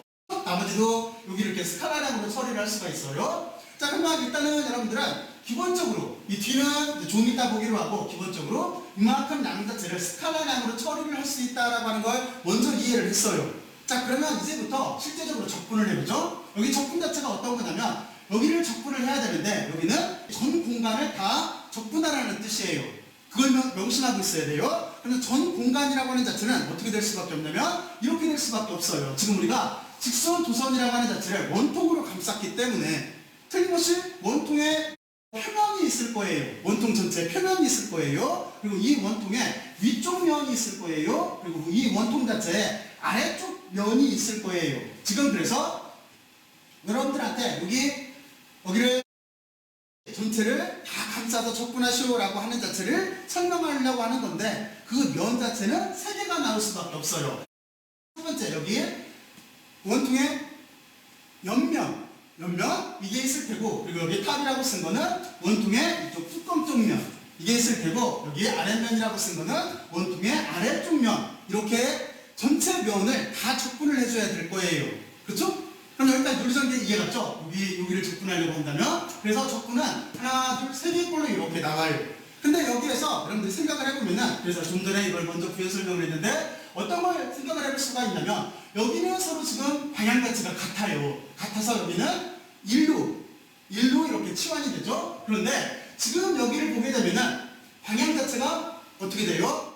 90도예요. 그러면 코사인 90도는 얼마예요? 0이에요. 그러니까 이 값 자체는 0으로 가요. 그리고 여기는 어떻게 돼요? 여기는 루와 마이너스 Z축 방향인 거예요. 왜냐면 지금 이쪽에서는 방향 자체가 하나가 이렇게 돼 있다는 소리예요. 그리고 이쪽에 여기 단위 벡터 이쪽 아래쪽 면이라고 하는 자체는 마이너스 AZ로 붙은 거는 아래쪽으로 이렇게 면적 벡터가 있다는 소리예요. 근데 D필드라고 하는 자체는 어떻게 나가요? 지금 이 도선에서 수직으로 나가고 있을 거예요. 그러니까 여러분들은 어떤 생각을 해야 되는 거냐면 지금 요만큼 부분에서 1로 바뀌어서 이렇게 살아남아요 라고 했잖아요. 여기는 값을 가져요 라고 했잖아요. 근데 여기는 지금 어떻게 되는 거냐면 D필드 자체하고 그리고 면적 벡터 방향이 서로 같은 거예요. 그러니까 D필드 자체가 이렇게 되면 면적 벡터 방향도 이쪽이 되는 거예요. 그래서 여기는 방향이 같기 때문에 서로 살아남아서 여기가 값을 갖게 돼 있어요. 하지만 지금 여기 보면은 로와 Z 방향, 이쪽도 로와 Z 방향이 있는데 이쪽 Z라고 하는 자체는 이 뚜껑에 미소 면적을 잡아봐요. 그러면 미소 면적 벡터의 방향은 지금 이렇게 될 거예요. 수직인 방향이니까. 하지만 D필드의 방향은 지금 이렇게 돼요. 그렇기 때문에 90도예요. 90도이기 때문에 여기는 0으로 없어져요. 그러면 이쪽은 어떻게 되는 거냐면 D필드의 방향은 지금 이쪽이에요. 하지만 미소 면적 벡터의 방향은 아래쪽을 가리켜요. 바로 그래서 여기도 90도가 되기 때문에 여기도 0으로 없어지는 거예요.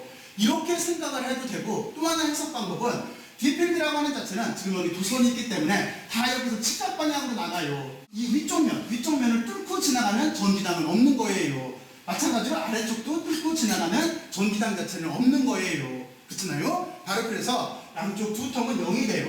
물리학이라고 하는 자체 또는 과학이라고 하는 자체는 지금처럼 의미 부여를 하는 거예요. 막무가내 산수 분석 푸는 게 아니라 그러면 결국에는 두 텀은 없어질 테고 요 항만 살아남게 돼 있어요. 그러면 우리는 전체를 감싼 폐곡면을 적분한다라고 하면 여기를 해결을 한 거예요.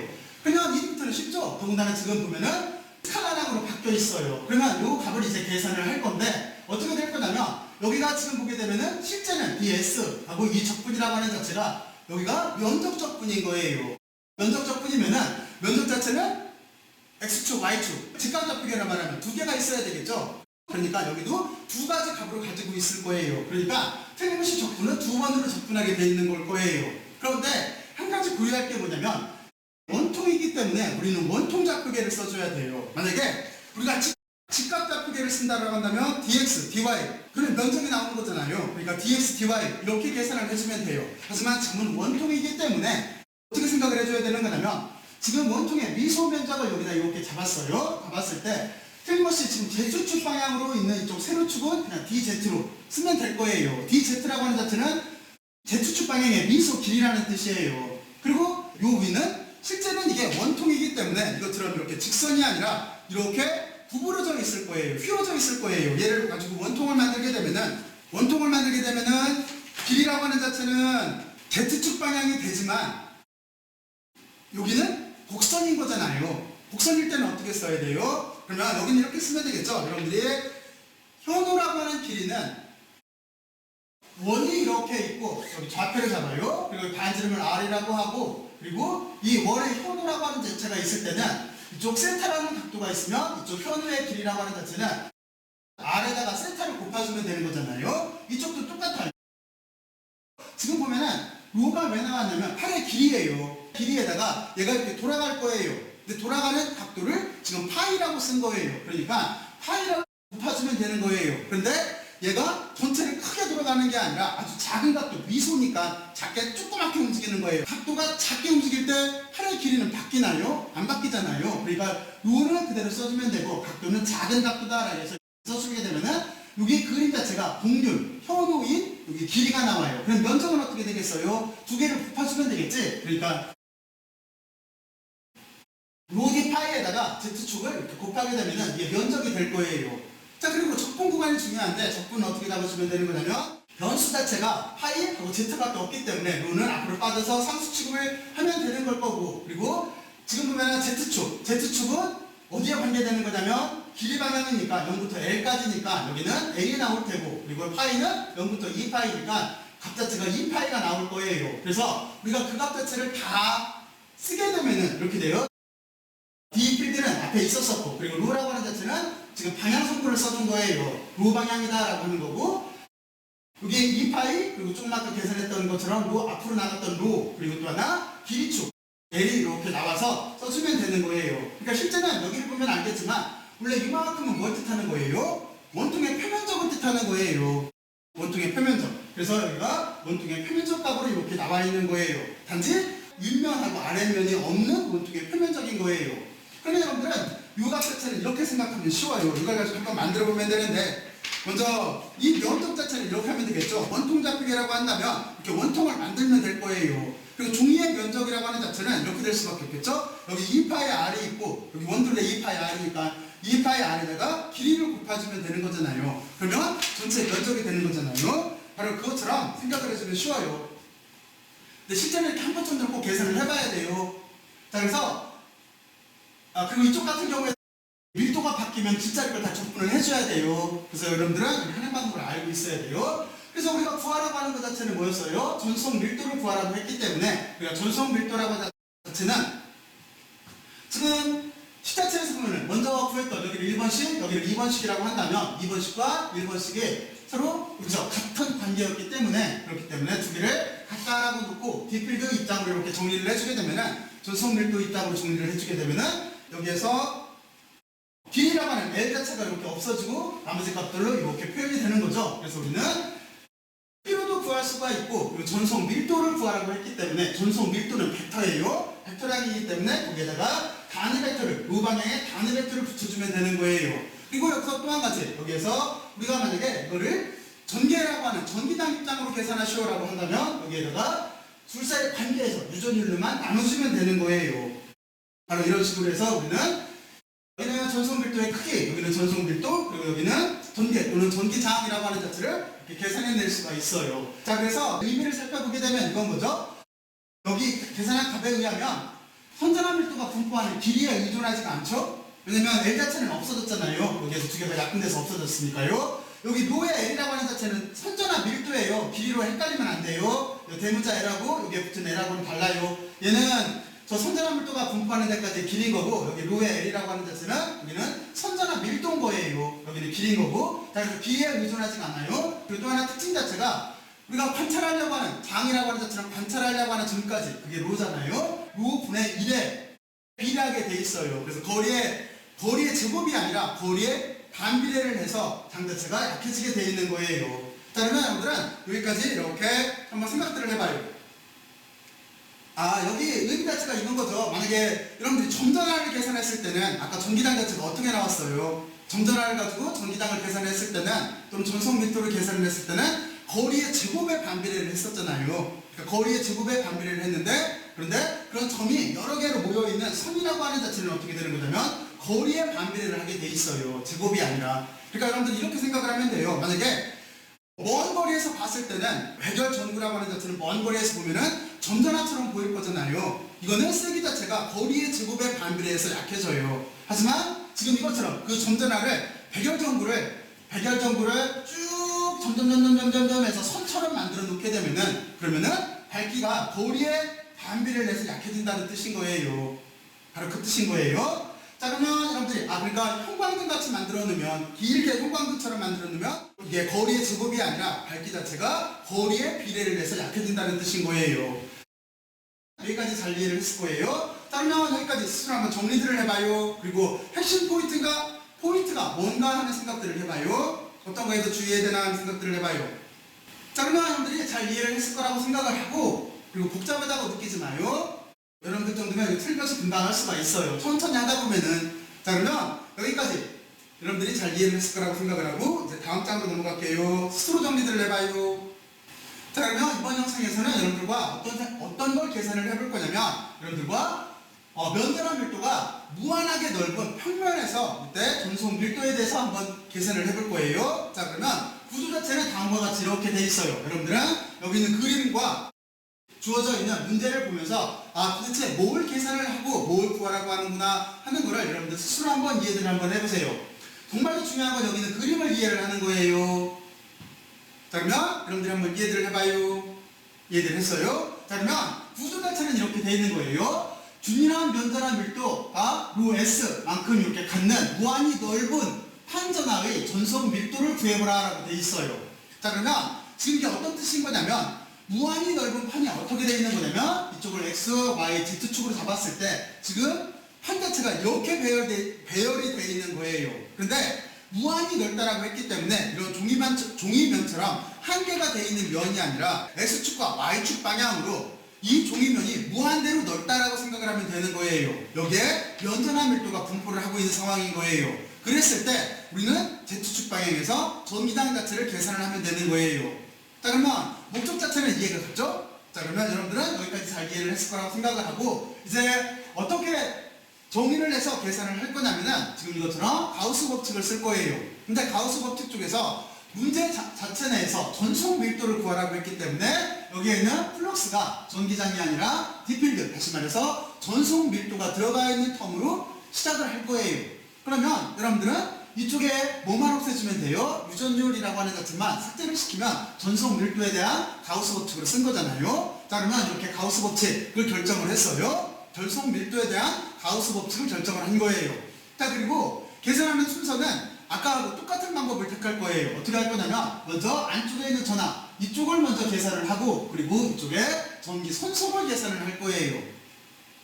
자, 그러면 여러분들은 이렇게 생각을 하면 되겠죠? 안쪽에 있는 전화라고 하는 자체는 지금 어떻게 생각할 수밖에 없냐면, 이쪽에 균일하다는 말, 여기에 신경을 써야 돼요. 균일하게 전압밀도가 분포를 하고 있기 때문에 여기 척부는 쉽게 돼요. 왜냐면 여기에 면전화 밀도 자체가 균일하기 때문에 상수 취급을 할 수가 있어요. 그러면 우리가 계산해야 될 거는 여기 인테그랄에 ds밖에 없어요. 근데 여기는 이런 거죠. ds라고 하는 자체는 미소 면적인 거니까 미소 면적을 전체를 다 적분하래요. 그러면 전체 면적이 나오겠지. 그래서 전체 면적 자체를 여기 s라고 써있기 때문에 전체 면적을 대문자 s로 이렇게 쓴 거예요. 그러면 우리가 전하라고 하는, 안쪽에 있는 전하라고 하는 자체는 금방 이렇게 구할 수가 있어요. 자, 그러면 여러분들은 이제 그 뒤에 선속이라고 하는 여기를 계산을 해야 되는데, 이 선속을 계산할 때도 여러분들은 어떻게 생각을 해야 되는 거냐면, 여기에 있는 표면을 다 감싸서 접근한다라고 하는 이 의미 자체를 생각을 해봐야 돼요. 그러면 이거는 어떤 표면이냐면 가우스 면의 표면인 거예요. 근데 지금 모델에서는 가우스 면을 어떻게 잡아놨냐면 육면체로 잡아놨어요. 그러니까 여러분들이 지금 여기 육각 기둥처럼 보이는 여기가 가우스 면인 거예요. 그러면 여러분들은 가우스 면에는 면 자체가 몇 개가 있어요? 6개가 있겠지? 그래서 접근 자체를 앞면, 뒷면, 좌우, 위, 아래 이렇게 6개의 면을 다 고려를 해줘야 돼요. 그래야 그 부분에 대한 의미 해석을 한 거예요. 그럼 여기까지 물리전개가 이해갔죠? 그리고 여러분들은 여기에서 이제 의미 부여를 해야 돼요. 그러면 이 실험 구조를 보고 어떻게 의미 부여를 해야 되는 거냐면 정의 자체는 이렇게 할게요. 여러분들 입장에서 봤을 때 앞쪽으로 보이는 면을 제가 이 종이 가지고 할게요. 앞쪽으로 보이는 면을 앞면이라고 하고 이 반대쪽, 이쪽 뒤쪽 그걸 뒷면이라고 하고 여러분들 입장에서 이쪽 면, 이렇게 보이는 면을 우면이라고 하고 그리고 반대쪽 면, 이쪽 면을 좌면이라고 할게요. 그리고 윗면은 이쪽을 윗면이라고 하고 여기 아래쪽은 밑에 있는 쪽을 아래쪽이라고 이렇게 할게요. 그래서 먼저 앞면부터 고려를 할게요. 앞면이라고 하는 자체는 여러분들이 보이는 이쪽 면이에요. 여기서 우리는 어떤 걸 결정을 해야 되는 거냐면 전기장과 여기는 미소면적 벡터 사이의 관계를 결정을 해야 되는 거예요. 이걸 잊어먹으면 안 돼요. 자, 그러면 지금 전송 밀도의 장의 방향은 어느 쪽 방향이에요? 어느 쪽 방향? 지금 보면 전화 밀도가 이렇게 분포를 하고 있기 때문에 여기는 전송 밀도의 방향은 이 판의 위쪽 방향으로 90도 방향으로 이런 식으로 작동을 하겠죠. 그러니까 전기장은 여기 전송 밀도는 다음과 같이 이렇게 주어질 거예요. 그러면 또 한 가지 여기 미소 면적 벡터를 결정을 해야 되는데 이 미소 면적 벡터는 어느 거냐면 지금 가우스 면의 앞면인 거죠. 그러면 가우스 면에서 미소 면적 벡터라고 하는 자체는 지금 이쪽으로 이렇게 작동을 할 거예요. 그렇죠? 이렇게 될 거예요. 그러니까 무슨 얘기냐면 지금 여기는 D필드라고 하는 자체는 위쪽으로 이렇게 나오고 여기에 DS라고 하는 미소 면적 벡터는 이 면에 뚫고 나오는 직각 방향이니까 이렇게 될 거예요. 그럼 둘은 몇 도예요? 90도인 거죠. 그래서 여기는 0인 거예요. 바로 같은 이유로 다른 쪽 면도 찾아봐도 다 0이 나와요. 왜냐면 뒷면은 똑같은 이유에서 0일 테고 그리고 이쪽에 우면이라고 할까요? 우면을 먼저 찾아보게 되면 이쪽 면이겠죠? 그럼 여기도 어떻게 되는 거냐면 지금 미소면적 벡터는 지금 여기에서 이렇게 될 거예요. 그런데 장의 방향은 어느 쪽 방향이냐면 이 평면의 직각 방향이기 때문에 이쪽이에요. 그러니까 이쪽에 있는 우면이라고 하는 자체도 서로 벡터 사이의 관계가 이렇게 돼요. 그래서 코사인이 90도가 돼서 0이에요. 그러니까 여러분들은 지금 여기 전부를 다 할 생각을 하지 말고 의미를 부여를 해서 앞면이나 뒷면이나 좌면이나 우면은 D필드와 미소면적 벡터 사이가 90도이기 때문에 다 0이다 라고 하는 거를 이해를 하면 되는 거예요. 그리고 나면은 두 가지 면이 남았죠? 윗면하고 아랫면이 남았어요. 여기는 어떻게 되나 볼까요? 윗면이라고 하는 자체는 지금 이쪽 면인 거예요. 여기 이렇게 되는 요면인 거예요. 그러면 여기에는 D필드 방향도 이쪽이에요. 그리고 여기 미소면적 벡터도 바로 같은 방향인 거예요. 그러니까 이 면 자체는 의미를 갖게 될 거예요. 그리고 아랫면이라고 하는 자체는 지금 이 밑에 면이에요. 이 밑에 면도 의미를 가질 수밖에 없어요. 왜냐면 D필드 방향은 지금 이쪽 밑일 거예요. 그리고 미소면적 벡터 방향도 아래쪽일 거예요. 그러니까 둘 자체는 같은 방향이기 때문에 여기는 의미를 갖고 살아남게 돼 있어요. 계산을 해줘야 된다는 소리예요. 대신 하나 조심해야 될 건 뭐냐면 지금 우리가 좌표축을 위쪽을 플러스로 잡아놨기 때문에 여기는 마이너스가 이렇게 붙게 돼 있어요. 그것만 여러분들이 잊어먹으면 안 돼요. 방향을 고려를 해줘야 되는 거니까. 그러니까 미소면적 벡터를 잡을 때 이쪽 우면을 이쪽을 플러스로 잡았다라고 한다면 이쪽 좌면은 마이너스인 거잖아요. 그럼 똑같아요.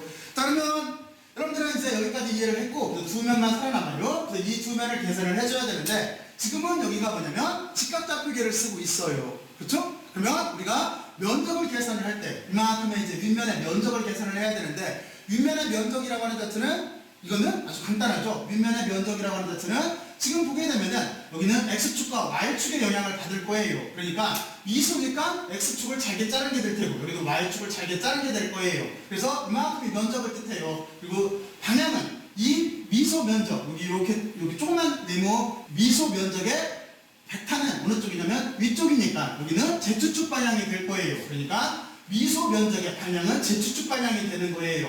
그러면 여기에서 여러분들 이걸 계산할 수가 있겠죠. 여기 두 개 Z축 방향, Z축 방향은 그 도트 프로덕트는 1이 되는 거고, 그리고 여기 d가 있고 dx에 dy 꼴이 남게 될 거예요. 그러면 dx의 dy는 값 자체가 얼마예요? 여기서 보면은 이 문제에서 이만큼 면적을 아까 여기서 계산할 때 s라 그랬어요. 그러니까 여기는 s가 될 거예요. s만큼 아래쪽 계산할 때. 그리고 아래 면 자체도 여러분들이 계산을 해보면은 여기에서 서로 성분에 대한 값들을 다 구했어요. 그러면 여기도 지금 여기 보면은 아래쪽으로 내려가고 있는 면의 면자란 밀도가 분포하고 있는 데에서 아래쪽으로 내려가고 있으니까 마이너스를 이렇게 붙여준 거고, 어쨌든 간에 방향이 같으니까 여기도 방향이 같으니까 1이 될 거예요. 그리고 스칼라량이 될 거예요. 그리고 x, y 여기도 똑같아요. 여기도 이 면적 자체는 면적은 스칼라량이니까 똑같이 s겠죠. 그러니까 여기도 계산할 때 s가 나올 거예요. 면적을 s라고 썼으니까. 그래서 여기를 계산하면은 s가 나오고 s가 나오니까 두 개가 나와요. 그러니까 여기가 ES로 이렇게 쓰면 되는 거고, 그리고 D필드가 있었어요. D필드를 써주면 되는 거예요. 그리고 D필드에 Z를 붙인 건 뭐냐면, 지금 보면은 이 면에서 지금 방향 자체가 Z축 방향이라 그런 거예요. 자, 그래서 의미 부여를 해서 이렇게 썼어요. 그러면 여기 똑같죠? 지금 우리가 구한 선속과 위에서 구한 총전화라고 하는 자체는 서로 같아야 돼요. 왜냐면 총전화가 선속을 만든 거니까. 그렇잖아요? 가우스면이라고 하는 면적, 이만큼 면적만을 고려했는데 여기가 위쪽 또는 아래쪽으로 지금 D필드를 만든 거잖아요. 그러니까 총전화가 여기는 여기 선속하고 같아야 되는 거예요. 그래서 두 값 자체를 같다라고 놓고 우리가 구하려고 하는 자체는 전속 밀도를 구하라고 했어요. 그러니까 먼저 크기를 계산을 한 거예요. 하지만 전속 밀도는 벡터이기 때문에 여기에다가 단위 벡터를 붙여준 거예요. 단위 벡터는 지금 장의 방향이 Z축 방향이니까 Z축 방향이다 라고 써준 거예요. 그리고 이렇게 전속 밀도를 구했다라고 한다면 그 뒤에 우리는 유전율만을 고려를 해서 유전율로 여기를 다시 한번 나눠주게 되면은 전기장으로 이렇게 바꿨을 수가 있어요. 자, 그러면 여러분들은 무한히 넓은 판에서 전속 밀도와 전기장을 계산을 해낸 거예요. 자, 그러면 여기까지 여러분들이 스스로 한번 정리들을 한번 해보세요. 핵심이 뭘까요? 어떤 걸 조심해야 될까요? 여기서도 여러분들은 가우스 면을 잡아놓고 그리고 가우스 면에 의미를 부여를 하는 거예요. 왜냐면 선속이라 그래요. 그렇잖아요? 선속에 의미를 부여를 하는 거예요. 그래서 이렇게 산수 계산을 하려고 하지 말고 의미를 부여를 해서 그 다음 줄로 써내려가면 되는 거예요. 의미 부여하는 연습을 꼭 해요. 그러려면 구조를 꼭 이해를 해야 돼요. 실제 전기 방향이 어느 쪽인지, 그리고 면적 벡터의 방향이 어느 쪽인지, 이것만 고려를 하면 되는 거예요. 자, 그러면 여러분들이 잘 이해를 했을 거라고 생각을 하고 이제 다음 장으로 넘어갈게요. 자, 이번 영상에서는 여러분들과 어떤 걸 가지고 계산을 해볼 거냐면, 이번에는 이제 9예요. 드디어 최적으로 남았어요. 근데 여기도 똑같이 최적 전압 밀도라고 하는 자체가 로 제로로 주어져 있어요. 여기는 로에 제로예요. 이렇게 주어져 있는데 여기도 균일하게 분포를 하고 있대요. 그리고 그 9의 반경은 A라고 이렇게 줬어요. 그러면 구도 자체는 바깥에는 지금 점선으로 그린 건 가우스면이에요. 가우스면 자체는 서로 끊어지면 안 돼요. 전체를 감싸야 돼요. 하지만 여기에다가 똑같이 실선으로 그려놓으면은 9의 면하고 잘 구별이 안 가서 지금 점선으로 가우스면을 이렇게 알아보기 쉽게 그린 것 뿐이에요. 가우스면이 점점점 이렇게 떨어져서 디스크리트하다고 불연속적이라고 생각하면 안 돼요. 그게 아니라 구별하기 위해서 점선으로 그리는 것 뿐이에요. 자, 그러면 제 문제 설명은 간단하게 해줬으니까 자, 여러분들이 지금부터 그림을 먼저 한번 보고 그리고 문제를 읽어보면서 도대체 어떤 걸 고려를 해봐야 되겠다라고 하는 목적의식을 가지세요. 공부는 목적이 있어야 하는 거잖아요. 도대체 뭘 하라고 하는 거를 스스로 파악을 해봐요.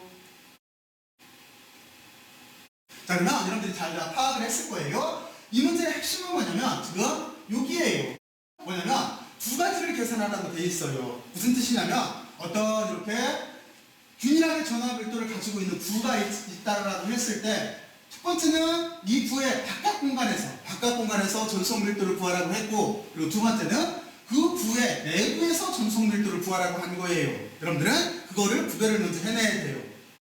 자, 그러면 먼저 우리는 어떻게 할 거냐면은 일단은 구의 바깥 영역에서 바깥의 점선, 이게 가우스면이에요. 바깥 영역에서 전기장을 먼저 계산을 할 거예요. 그거를 어디다 써놨냐면 여기에다가 이렇게 써놨어요. 여기 보면 이거죠. A라고 하는 자체는 구의 반지름이에요. 그러니까 이만큼 영역을 뜻할 테고, R이라고 하는 자체는 가우스면까지의 거리예요. 근데 지금 가우스면까지의 거리가 R보다 더 커요. 그러니까 구조는 이 그림이 될 거예요. 이 뜻이 바로 이 그림인 거예요. 자, 그러면 이제 여기도 어떻게 계산을 해야 돼요? 먼저 여러분들은 여기서 전속 밀도를 계산을 하라고 했기 때문에 우리는 D필드 쪽으로 관계되어 있는 가우스 법칙을 쓰면 되는 거예요. 그리고 계산은 어떻게 할 거냐면 먼저 계산하기 쉬운 총전압을 먼저 계산을 할 거예요. 그리고 그 뒤에 선속을 계산을 할 거예요. 식이 좀 복잡해 보이는데 저도 그렇지가 않아요. 하나하나 따라가면 별거 아니에요. 그리고 바로 이 문제 때문에 여러분들하고 벡터 미적분학을 할 때 이미 여기 계산을 한번 해봤어요. 구의 최적하고 면적 계산하는 거. 자, 그러면 먼저 여기 구의 총전압을 먼저 계산을 해볼까요? 그러면 총전압이라고 하는 자체는 이게 최적이기 때문에 틀림없이 최적전압 밀도를 부피에 따라서 전체를 다 적분해주면 될 거예요. 그런데 문제 조건에서 뭐라고 그러냐면 최적전압 밀도를 로 제로라고 했어요. 그러니까 로 제로가 최적전압 밀도의 값인 거예요. 그런데 최적전압 밀도는 스칼라량이에요. 스칼라량이기 때문에 일단은 앞으로 빼놓고 나서 여기 앞으로 이렇게 빼놓고 나서 적분 텀을 고려를 할 거예요. 여기까지 따라왔죠? 자, 그런데 여기서 어떤 생각을 해야 되는 거냐면 제가 여기를 읽으면서 최적이라고 하잖아요. 구 같은 최적이에요. 최적이라고 하는 자체는 여기가 삼중적분 형태로 이렇게 돼 있을 거예요. 근데 이 적분의 요소가 우리가 육면체 그러면 dx, dy, dz겠지만 여기가 지금 9예요. 그러면 여러분들은 그 최적의 요소를, 미소 요소를 부좌표계에 있는 요소로 써줘야 되는 거예요. 그랬을 때 우리가 전전 시간에 한 몇 주 전이네, 몇 주 전에 유도를 거기에서 보게 되면은 최적전압 요소가 어떻게 되는 거냐면 r제곱의 sin 세타의 dr, d세타, d파이 값으로 이만큼 요소를 갖는다라고 했어요. 여기는 여러분들이 부좌표계 쪽을 다시 한번 찾아봐서 한번 거기를 살펴봐요. 그러면 거기에서 제가 이만큼 나온다라고 하는 걸 증명을 하고 있어요. 그래서 이만큼 부분이 여기에 있는 dv라고 하는 미소 최적 요소인 거예요. 부좌표계일 때. 그럼 여기까지 물리전개가 이해갔죠? 자, 그리고 우리는 어떻게 해야 되는 거냐면 이제 구간을 정해야 돼요. 근데 여기가 변수가 r이 있고 세타가 있고 파이가 있어요.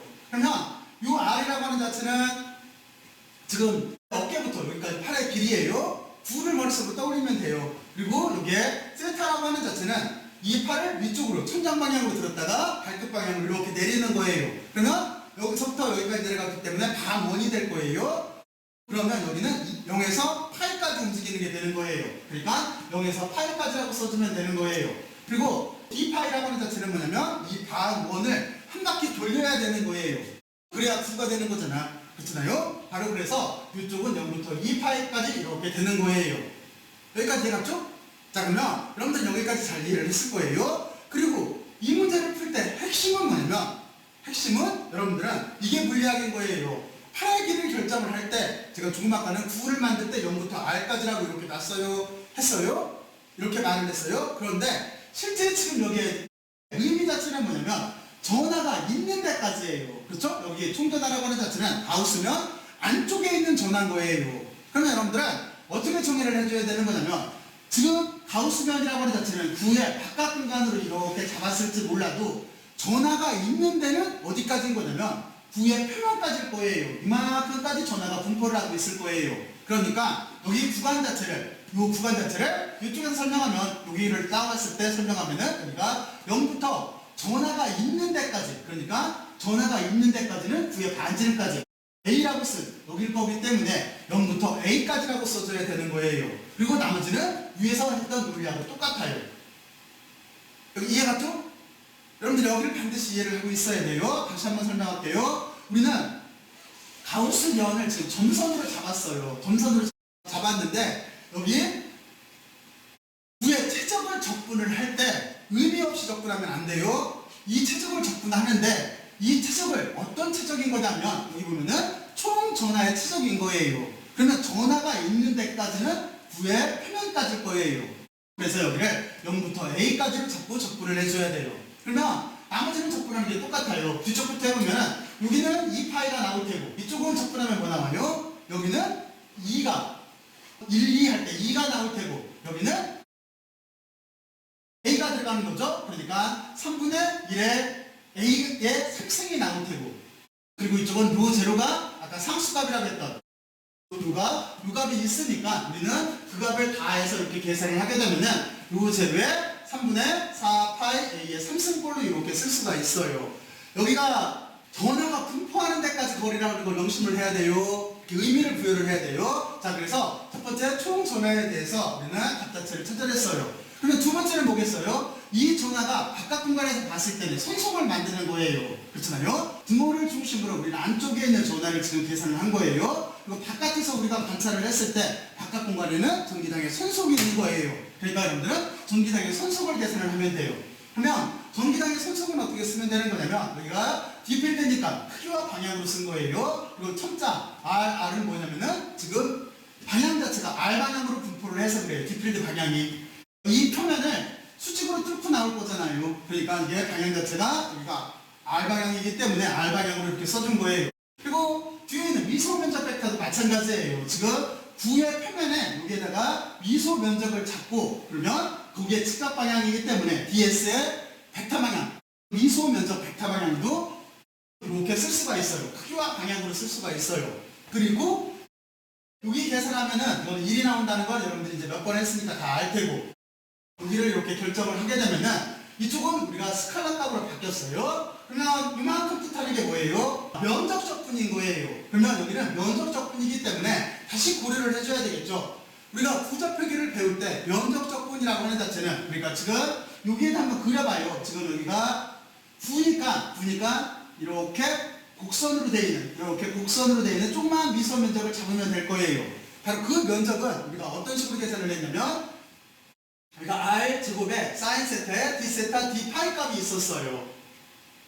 하여튼 이렇게 나왔었어요. 그래서 이 값을 이제 적분을 해주면 되는 거예요. 구간은 어떻게 될 거냐면은 세타는 위에서 내리는 거니까 0부터 파인 거고 여기 D 파이라고 하는 자체는 한 바퀴 돌아가야 되니까 0부터 2파이까지 적분을 해주면 되는 거예요. 그래서 이렇게 구간을 잡고 적분을 해주면 돼요. 그러면 4파이 R 제곱이 나와요. 여기서 계산했던 거하고 똑같아요. 단지 여기는 거리 적분이 있는데 여기는 거리 적분이 없이 표면이니까 표면 적분인 거니까 이렇게 적분을 해주면 되는 거예요. 자, 그러면 이제 두 가지 다 답을 찾아냈어요. 그래서 구조는 이렇게 되는 거예요. 안쪽에 있는 총전하가 전기장의 손속을 만든 거예요. 그러니까 여기 구하가 두 가지는 서로 같을 수밖에 없어요. 그래서 우리가 구하라고 하는 게 전속 밀도를 계산하라고 했으니까 먼저 전속을 계산을 하게 되면은 여기는 전속은 여기서 나눠주게 되면은 값 자체가 지금 여기서 거리에 대한 텀으로 이렇게 남죠? 값이 이렇게 남게 돼 있어요. 그리고 그 뒤에 우리가 전속 밀도를 계산을 하라고 그랬어요. 전속 밀도라고 하는 자체는 벡터예요. 벡터니까 단위 벡터를 이렇게 부여를 해주면 되는 거예요. 그리고 단위 벡터 방향은 지금 여기 D필드가 전속 밀도가 가는 방향 자체가 구의 표면을 뚫고 나오는 방향이고 이 방향은 지름 방향인 거니까 우리가 R로 이렇게 붙여주면 되는 거예요. 그래서 이렇게 전속 밀도를 구했어요. 그리고 혹여라도 만약에 전기장을 계산하시오라고 했다면 전개를 계산하시오라고 했다면 여러분들은 여기에다가 유전율로 나눠주면 되는 거예요. 유전율만 추가해서 나눠주면 되는 거예요. 그러면 우리가 구하려고 하는 장은 다 계산을 한 거예요. 자, 그러면 조금 복잡해 볼지 모르겠는데 논리가 똑같아요. 논리가 똑같기 때문에 여러분들은 여기 몇 번만 따라가면 되는 거예요. 자, 그러면 여기까지 여러분들이 한번 이해들을 먼저 해봐요. 제일 중요한 거는 실험 모델을 이해를 해야 돼요. 도대체 어떤 조건인지를.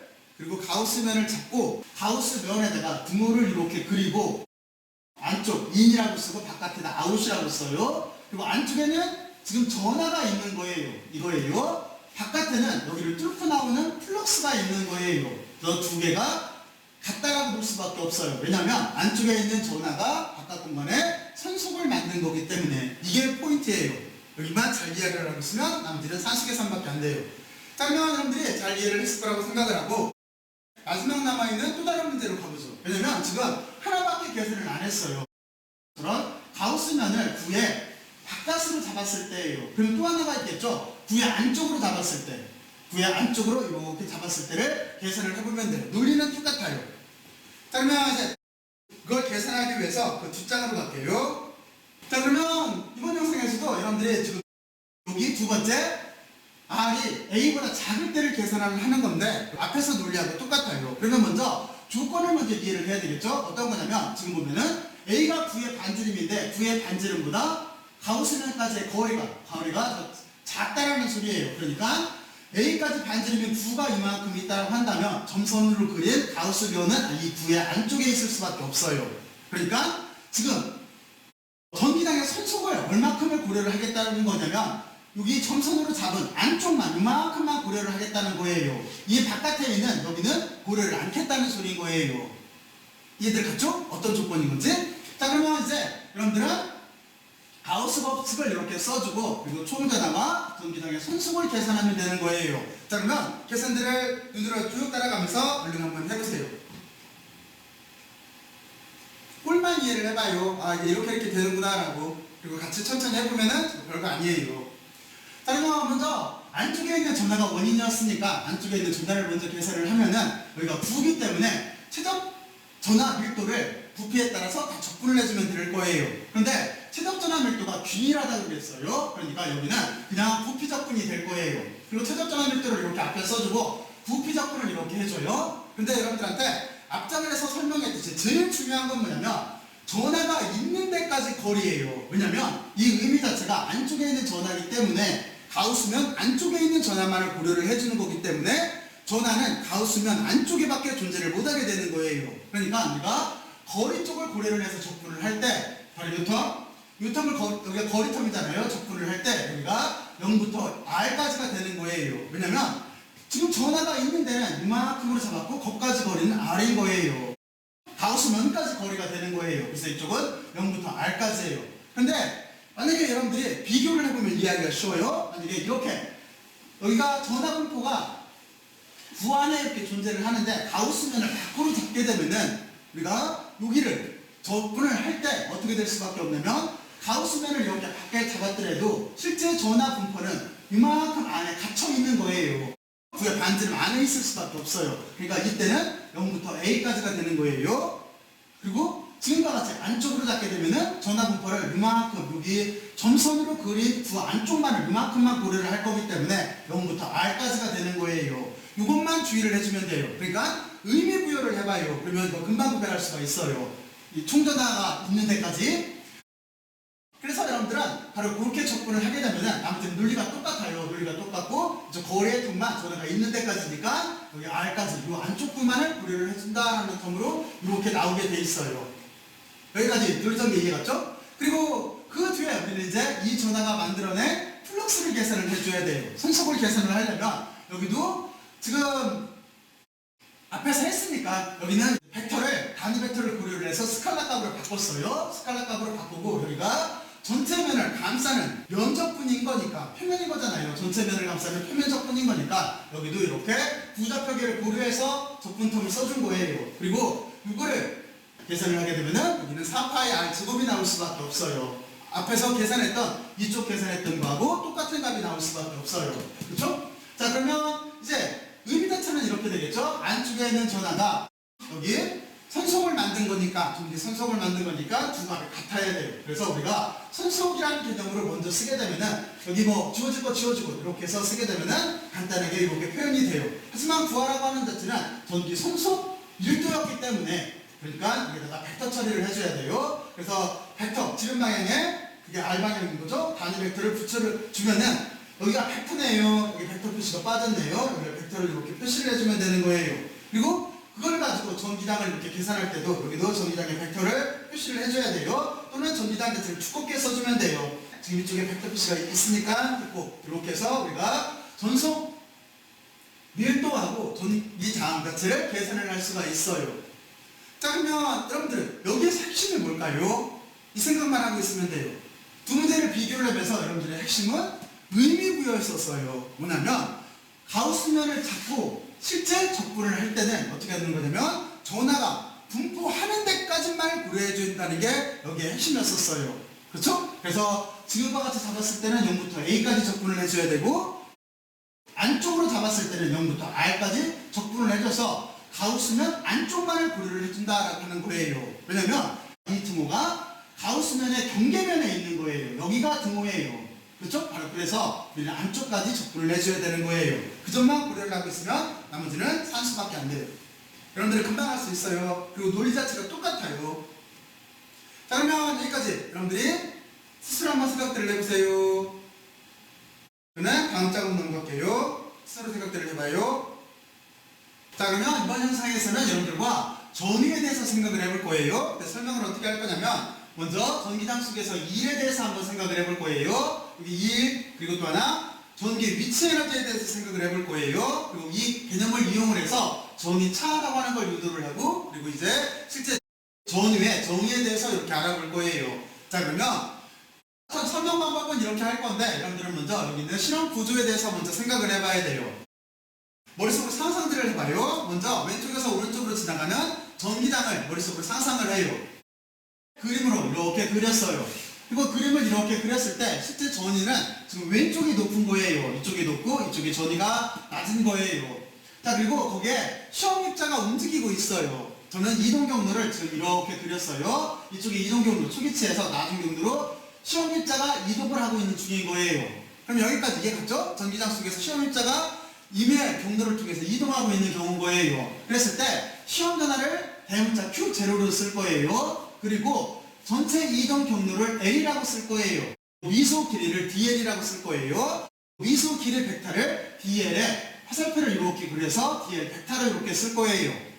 그리고 이 시험 입자 자체는 전기장 속에서 틀림없이 힘을 받을 거예요. 힘은 얼마큼 받게 돼 있는 거냐면, 여러분들은 전기장이라고 하는 거의 정의에서 구할 수가 있는데, 전기장의 정의 자체가 전기력이라고 하는 풀렁버스를 시험 전화로 나눠준 거였었어요. 그러니까 여기서 거꾸로 힘이라고 하는 자체는 어떻게 정의할 수가 있냐면, 전기장에다가 시험 전화를 Q를 곱해주면 될 거예요. 그러면 다음과 같이 표현이 될 거예요. 그러니까 시험 전화는 전기장 속에서 이만큼 힘을 받게 될 거예요.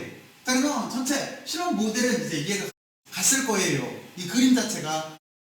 자, 그러면 저렇게 그림 자체를 이해를 했을 거라고 생각을 하고, 이제 1에 대한 정의부터 시작을 해서 전위까지 한번 유도를 해보죠. 그러면 여러분들은 1이라고 하는 걸 생각을 해야 되는데, 1이라고 하는 자체는 이렇게 생각하면 쉬워요. 여러분들이 벽돌에 있다라고 생각을 해봐요. 벽돌을 이동하고 있어요. 그러면 이동하려면 힘이 들어가겠죠. 그러니까 벽돌을 힘을 가해서 들어서 이동한다라고 생각을 해봐요. 그러면 이게 1의 정의가 될 거예요. 그러면 1은 이렇게 쓸 수밖에 없겠죠. 힘을 가해서 물체를 이동시키면 1이 될 거예요. 그쵸? 그러면 지금과 같은 경우에 힘이라고 하는 자체는 어떤 걸 거예요? 힘이라고 하는 자체는 방금 전에 여러분들한테 설명했듯이 전기장에다가 전하를 곱해주면 되는 거예요. 지금 같은 경우에는 시험 전하를 곱해주면 되는 걸 거예요. 그러면 우리는 이 논리를 이렇게 전개를 할 수가 있겠죠? 힘이라고 하는 자체가 전기장에다가 시험 전하를 곱해주면 되는 거예요. 근데 시험 전하라고 하는 자체는 스칼라 값인 거예요. 그러니까 지금 여기에 전체 경로적 분에서 시험 전하는 앞쪽으로 이렇게 빼줄게요. 여기가 경로적 분인 거예요. 지금 이동 경로에 대해서 적분을 하는 거잖아요. 그러니까 여기가 경로적 분인 거예요. 선적 분인 거예요.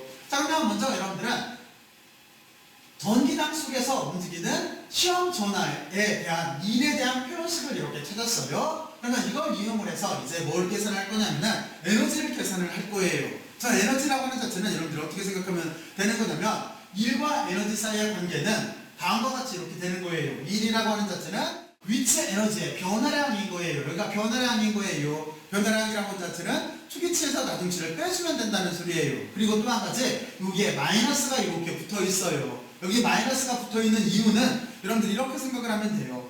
제가 만약에 여기는 지금 상자를 들어올린다고 생각을 해봐요. 이 상자를 일정한 힘을 가해서 천천히 들어올리고 있어요. 그러면 제가 들어올릴 때 변이 방향은 지금 위쪽 방향일 거예요. 하지만 이 물체에 가해지는 중력 방향은 아래쪽이에요. 그래서 이게 서로 방향이 반대이기 때문에 마이너스가 붙는다라고 이해를 해두면 여러분들이 활용하기가 편해요. 잘 생각이 나요.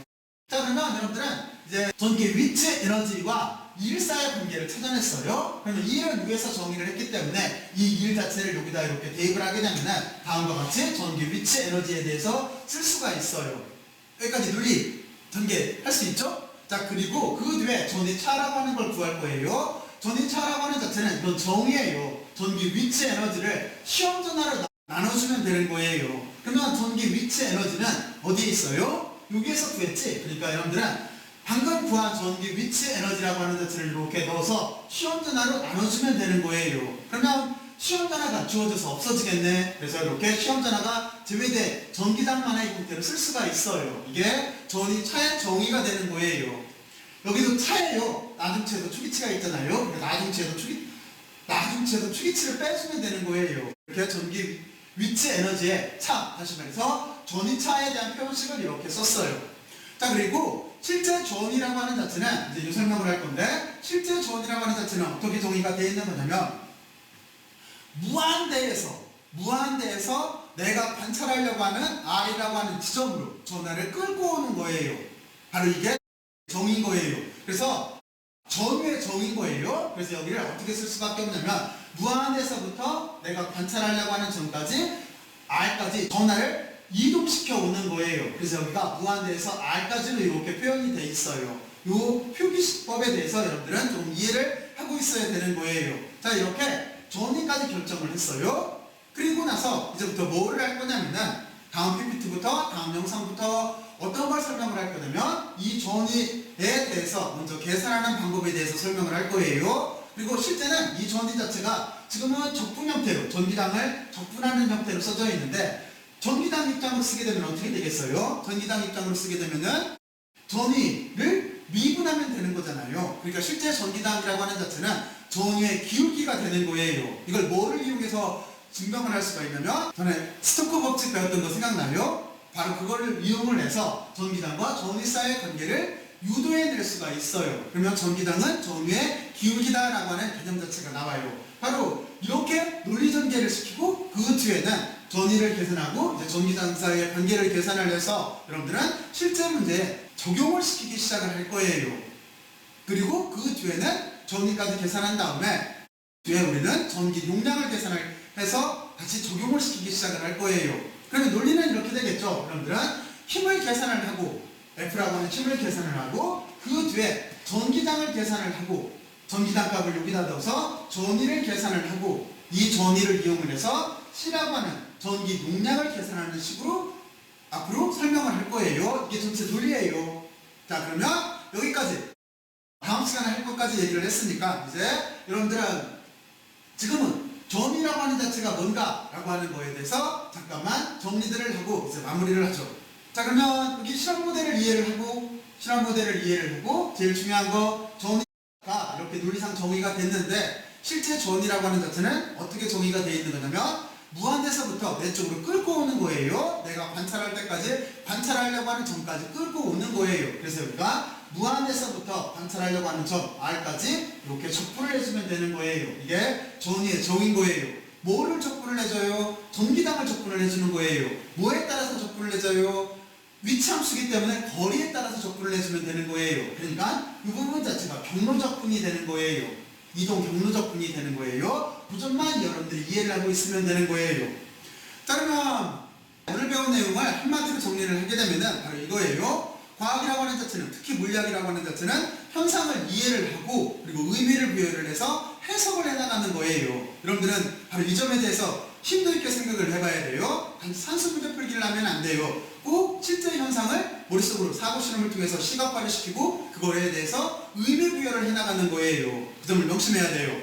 자, 그리고 이제 제일 중요한 거, 여러분들은 그만큼 그걸 충분히 할 수 있을 정도로 여러분들은 우수한 학생들이에요. 그리고 여러분들은 또 하나 중요한 존재예요. 그러니까 여러분들은 가치 있게 살 수 있도록 노력을 해야 돼요. 그게 여러분들 인생에 정말로 도움이 될 거예요. 자, 그러면 마무리를 할게요. 열심히들 들으셔서 고맙고 수고들 많이 했어요. 수고했어요.